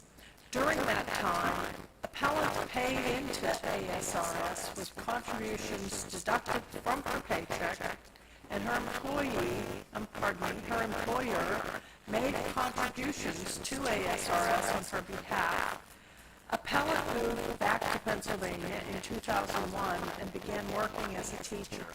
She enrolled in the Pennsylvania Public School Employees Retirement System, or PSERB.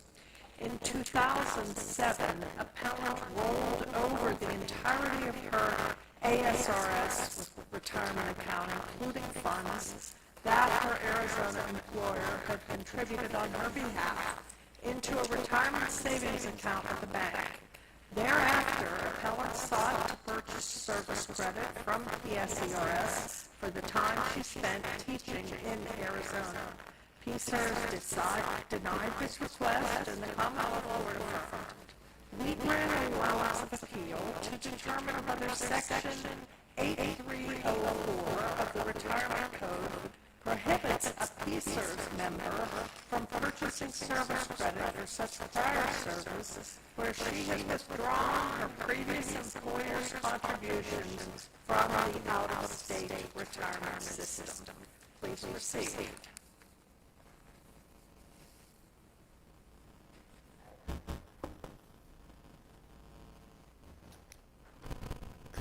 Good afternoon, Justices. My name is Trent Eckert, and I represent the appellant Janine Esch. Mr. Eckert, I'm going to ask you to pull the microphone up, because once again, you are taller than the previous attorney.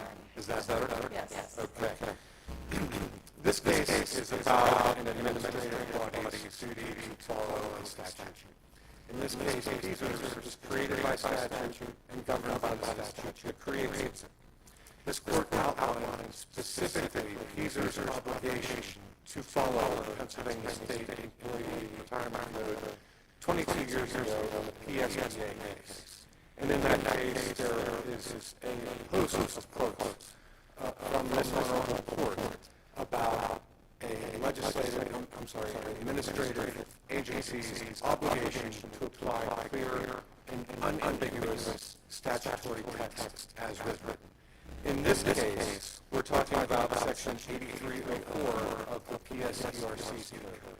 And that code deals with eligibility for an out-of-state teacher moving into Pennsylvania to buy credit in the Pennsylvania system for her service in the prior state.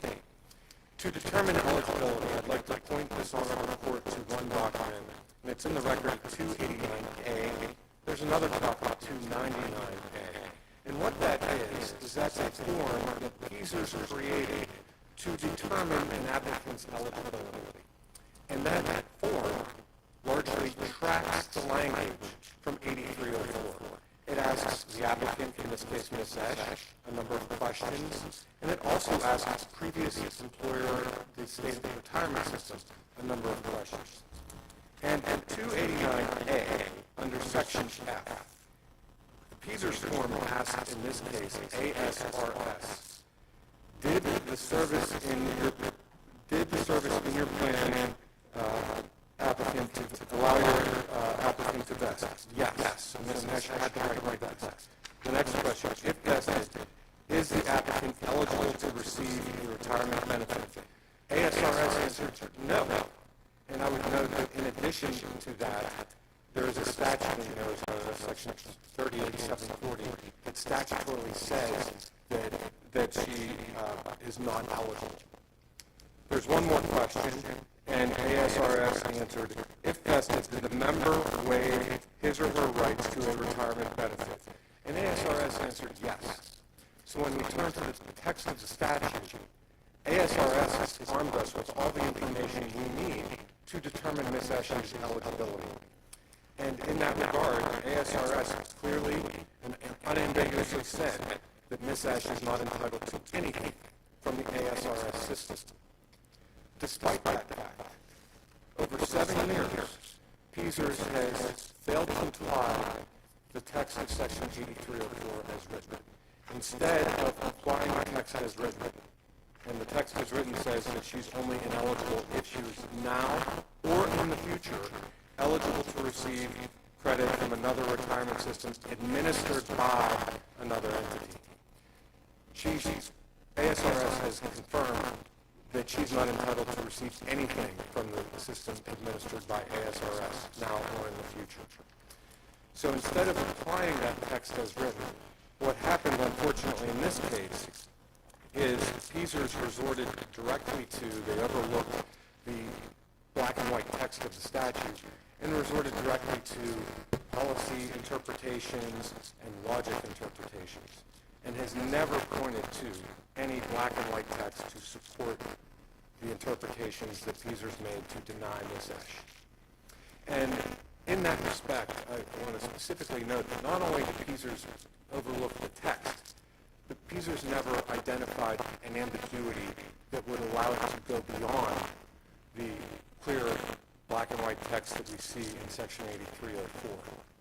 So that has led us to this long dialogue over the past several years with PSERB about whether Ms. Esch is quote-unquote double dipping. And what PSERB said is, in all their written opinions, that what she has done is accepted contributions, employer-paid contributions from Arizona, and it would be quote-unquote double dipping to get a benefit of that now in Pennsylvania. I'm sorry. Why isn't that true? Well, for one, it's not true because there's no text in the statute that even suggests. Just human. Why isn't there interpretation, which I'm assuming they mean it would be an absurd result to let her collect her benefits from Arizona and allow her to collect benefits from Pennsylvania? Why isn't that double dipping? That is not double dipping, and it would not be an absurd result because under Pennsylvania's retirement code, the member in Pennsylvania is obligated, let's just deal with a hypothetical, somebody who starts in Pennsylvania. That employee has to pay her own share, and her employer pays an employer's share as well. When a person transfers from, in this case, Arizona to Pennsylvania, the statute clearly requires, and it's also required in the record on PSERB form at 285A, they specifically say to Ms. Esch, you are required to pay not only your share, but the employer's share. So for those 12 years, it's capped at, I think, 10. But for whatever period of time she would be eligible to purchase her credit, she would have to pay whatever she would have contributed as an employee, plus whatever the Pennsylvania employer would have paid. The problem is there is no Pennsylvania employer for that service period. So what she's doing is taking the same money that the Arizona employer paid and using that to pay the share that otherwise would have been paid by a Pennsylvania employer. And on the, I'm sorry. Dollar for dollar? We don't know that because this never got procedurally to the point where PSERS provided a statement of amount due. That would only happen once PSERS would approve her application. At that point, then PSERS would provide a computation of what the amount is that she owes. So we don't know whether or not what you said is true, that she would be paying the amount that she received, which was the Arizona employer's portion of her retirement in Arizona to Pennsylvania. We don't know dollar for dollar because the computation was never made. But what I would like to emphasize there is in all of our written opinions, decisions in this case, PSERS has said the receipt of those employer-paid contributions is a benefit. And benefit is a very specific term of art in this field. First, overall, PSERS code is written with an eye to the Internal Revenue Code, which defines benefit plans and define contribution plans. And it all deals with the benefits that are paid upon retirement. The Pennsylvania Employee Retirement Code specifically distinguishes between a contribution that's paid during employment and a benefit that's paid upon retirement, which is also used interchangeably in the code with the term annuity. So notably on the PSERS form itself at page 285 under section B of the instructions, it specifically says that you, Ms. Esch, must certify you are not entitled to an annuity. So in this specific case, in this specific context, PSERS has equated benefit with annuity. But after Ms. Esch filed her application, PSERS then changed course and said benefit means anything of value, anything at all. And that, Justice Donahue, would be where this calculus of did she get something from the employer from Arizona, if she gets some delta where she's getting more from that contribution, is that some windfall, is that some benefit? It would be a component of her compensation while working. It would not be a retirement benefit, which under the Trake's case, under the Superior Court, is an annuity. Can I just follow up on that? Would you add, however, that you don't need to show that it's not an absurd result, because the Commonwealth Court here professed and they said that the plain language drove their result, and your position here is that the plain language goes the other way, that your client's not receiving, entitled to receive, or eligible to receive now or in the future these out-of-state benefits, and that ends the story and demands reversal. Isn't that your position? You don't need to argue about windfall or absurd result or anything. That contrary to the Commonwealth Court, the plain language goes your way. Isn't that your argument? It is, Justice Weck, and I would add to that the practicality of it is the black and white text says that the applicant may not be eligible now or in the future. As a practical matter, the applicant's always going to have to withdraw the money from another system. So they would have always had there would have always been some past action. So I think we can assume the General Assembly meant what it said when it refers to now or in the future. That acknowledges the practicality of the situation like this, where Ms. Esch has to make a withdrawal. Now, I would also add that what PSERS has said, and I think even the Commonwealth Court alluded to this, is that had Ms. Esch just withdrawn her own contributions, not the employer contributions, she would have been approved. The problem with that is she would have statutorily been ineligible if she did that, because if she left her employer contributions in Arizona, now she could have went back to Arizona and applied for a benefit, which is exactly what happened in the Morris case. And that's why the court in the Morris case, the Commonwealth Court, actually Barkas, Cook, and Morris, they all looked at the laws of the state where the other annuity is coming from to see what the eligibility is. And in this case, the Commonwealth Court doesn't include that analysis in its opinion. What they said is she just received a contribution, that's a benefit, and that disqualifies her. I would respectfully submit that she had no other path, and that she followed not only the text of the statute, but she followed the directions that were included on the PSERB form at 285. She signed truthfully the certifications on the PSERS application, and ASRS provided the facts that she's no longer eligible to receive anything there.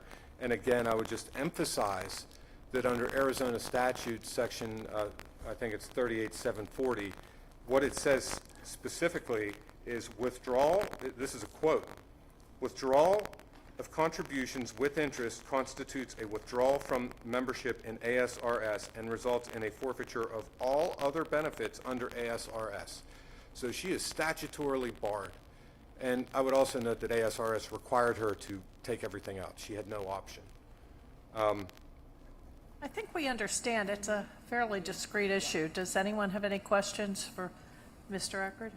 All right, thank you, sir. Let's hear from Mr. Decker.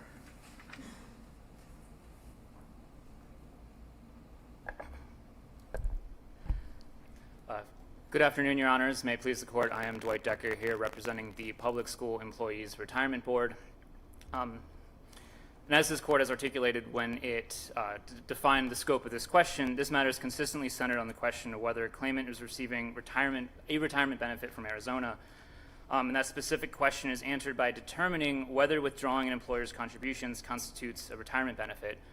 For two primary reasons, 8304A of the Public School Employees Retirement Code, I'll just call it the Retirement Code, prohibits a PSERS member from purchasing service for which she has received her employer's contributions, which are distinct from an employee's contributions. First, because the definition of benefit in 8304 is broader than simply an annuity. And then second, 8304 should be read in context with the rest of the Retirement Code, which supports PSERS' broader, consistent application of 8304. You just added a D on receive, and that's not in the section. The legislature chose the words, and PSERS doesn't get to rewrite the statute. They use the words receiving, they use the words entitled to receive, and they use the words eligible to receive now or in the future. She took her money a while back and is no longer receiving, is no longer entitled to receive, and is no longer eligible to receive now or in the future. How do you have the right to not allow her to purchase the service credit that she's entitled to purchase? So two main responses to that question, and I apologize. I tried to practice not saying received just because it is a little complicated in that she withdrew her employer contributions, but she is receiving a benefit funded by those Arizona contributions. Well, so that's like saying, what if she had, instead of what, oh, you're saying she's receiving it because she got it in the bank, I guess, or something like that? What if she had instead bought a Lamborghini? Would you make her sell the Lamborghini and then be able to purchase service credits? I don't understand your argument under the statute.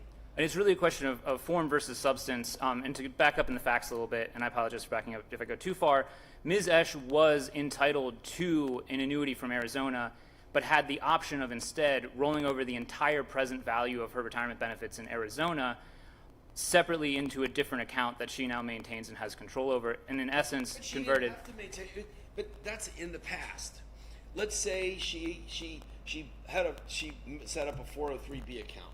Let's say instead she bought a Maserati. Let's say instead she took a trip to Australia. It's none of your business. It's in the past. And now she's not receiving, entitled to receive, or eligible to receive now or in the future retirement benefits from the out of state. That money could have been spent long ago. Maybe she gave it to a charity. Maybe she sold the Maserati. Maybe the she Maserati's sold the Maserati. gone. Maybe she went on an exotic vacation with Chief Justice Todd. It's none of your business. She's not receiving, entitled to receive, or eligible to receive now, and you want to penalize this woman for money that she got in the past.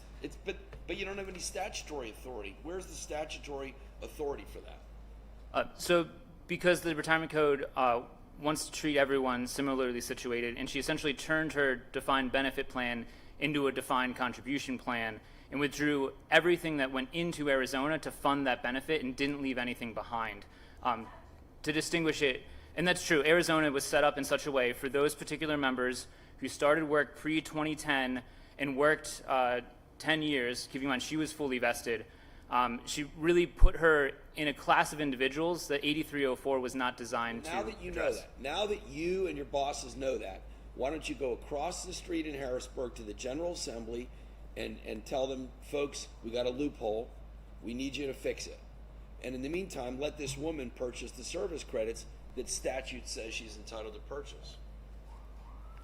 So in response to that, I would say that 8304 was written broadly to apply to Ms. Esch's scenario because, so to distinguish it within Arizona, if you work less than 5 years in Arizona, you're not vested, you come to Pennsylvania and you could buy that service. Because any employer contributions paid in Arizona stay in Arizona. Ms. Esch had the option of either taking an annuity or rolling over the entire present value of that annuity into a lump sum. And so it's the same substance, just taken in a different form, whether or not it's paid as an annuity. The form matters. That's kind of my point here, is that what you're doing and what the Commonwealth Court's doing is saying, let's just look at the substance of this. Let's try to do justice or try to rough this out so that everybody's treated fairly. But, so there's no malice here. But unfortunately, you did something the statute doesn't allow you to do. And so that when you say form over substance, form matters in law. Would you agree? It can, yes. So along that point,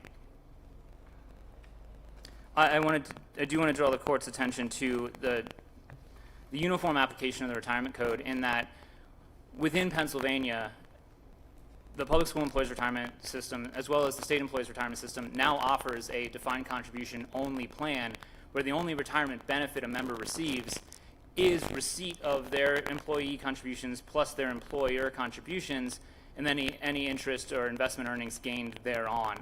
And so permitting Ms. Esch to purchase that service puts her in a position superior to individuals in Pennsylvania whose only retirement benefit from their public employer is receipt of their employee and employer contributions. And so that feeds into the analysis of 8304, meaning when 8304 talks about entitled to receive, eligible to receive now or in the future, or is receiving retirement benefits for such service under a retirement system administered and wholly or partially paid for by any other governmental agency, receipt of employer contributions is paramount in that analysis because it defines that benefit coming out of the system that was funded by the contributions that get paid in.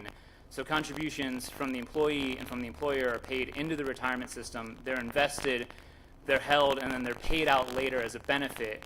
The form of that benefit is less relevant than the substance of that benefit in order to uniformly apply the retirement system here where we have defined benefit plans, defined contribution plans, which then feeds into the similar situation, members of the public school employees retirement system and the state employees retirement system.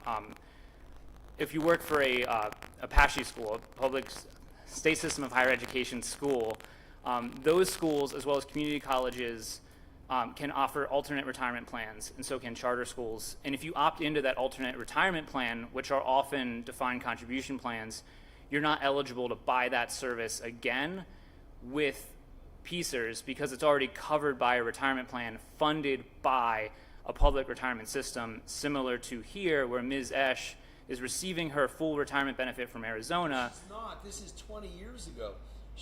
I'm sorry, I'm going to stop after this because I'm belaboring it, but and I don't want to hog the time here, but you're arguing all this extraneous stuff that is not tied to this statute, which your argument, it has to be, 2007, this is almost 20 years ago, this woman withdrew this money. She could have done anything with that money. She could have, given it all to Mother Teresa. She could have done anything. And we can't assume we know what she did with this money. It doesn't matter anyway, because she's not receiving it. And the legislature didn't address the scenario where she received the money in the past. So you're insisting on this fiction of saying that this woman sitting here now, 20 years later, is somehow fictionally receiving this benefit. It's like you or I would maintain that we're receiving money that we were paid 20 years ago by somebody. How can that be? So, That made it a question. and I understand the argument, and it is, I mean, to be candid, 8304 was written before defined contribution plans were of the provenance that they are now, but we're in a position where we have to apply the broad language in 8304 as written to everyone in a uniform manner. And not to belabor the point, but the benefit is that she could use that money however she wants. That's the nature of a defined contribution benefit is, the risk shifts to you, but then you also have the ability to use it in any way you want. Whether or not she invested it in Bitcoin or Amazon and is now way ahead of where she was, or whether she went to Vegas and lost it all, that's where you start to feed into, and I won't belabor the point because it's in the briefs and the opinions, are you setting up a moral hazard where it matters what you did with it? And PSERB's position is it doesn't matter what you did with your employer contributions. If you get them in whatever form, you're receiving the benefit from that retirement system. You haven't left anything behind. Me too. Yeah, I have a couple of questions. To synthesize Justice Weck's position, is it your position that the plain text of this statute is ambiguous? Otherwise, we just have to look, as Justice Weck said, the plain text. Present tense, yeah. Present tense. So I'm asking you, is it your position that it's ambiguous? At the risk of being too short with an answer, based on my discourse with Justice Wecht, I would say yes, to the extent it's not written broadly to cover this scenario. I mean, the disconnect between counsel and I think is a result of that ambiguity that PSERB has sought to resolve in a way that treats employer contributions and members of the system uniformly. And sorry, did that answer your question? I started to go further, and I think yes was probably it. Okay, I have two questions. Is it your position, or maybe it isn't, maybe you could explain this to me. Is it PSERB's position that once someone has vested in a plan outside of Pennsylvania, they are never eligible to buy service? Thank you for that question. It helps me clarify here. Because the true lawyerly answer is it depends, and I'll answer that further by delineating this case from Barkis and Cook. In Barkis and Cook, they were California teachers who were fully vested, or I shouldn't say fully, they were vested in their California retirement plan, but California, like Pennsylvania, allowed them to leave their benefit behind. They withdrew their employee contributions, left their employer contributions in California, and then came to Pennsylvania. And the only way to get at those employer contributions were to return to California and work again and then collect an annuity, which is different than here. So they left those employer contributions behind, forfeited them, can't get to them at all. Ms. Esch had the option of either collecting an annuity or withdrawing her employee and employer contributions. So Barkis and Cook, we're certainly not challenging those cases from 83 and 86. They were vested, but were eligible to purchase because they left those employer contributions behind, which is distinct from here, where she withdrew those employer contributions that were paid into the system to fund her annuity, but instead of paying it out over time, she took them as a lump sum. She didn't have a choice in Arizona. She had to take everything, right? She could have left it in and collected an annuity later. She could have vested those benefits. But she couldn't have purchased service time under that circumstance, because in the future she would have been eligible for retirement benefits. Correct, because it's that same pot of money. She could have either taken it as a whole and dumped it into a separate account, or left it there and taken it as monthly payments over time. Either way, she wouldn't have been eligible to purchase time in Pennsylvania. Correct, yeah. Let me ask you one other question. Is there any time frame under which 8304A is to be applied? Because the language is clear. Unless what this means is when you become an active member, you can't have any of these preclusive conditions apply to you. So is there any reason or is there any mandate to read this eligibility for purchasing time to be looked at the time one becomes a PSERS member. At which time, if you are eligible to, if you're entitled to receive, eligible to receive now or in the future, receiving retirement benefits. You can't purchase time, like measured from the moment you become an active member of PSERS.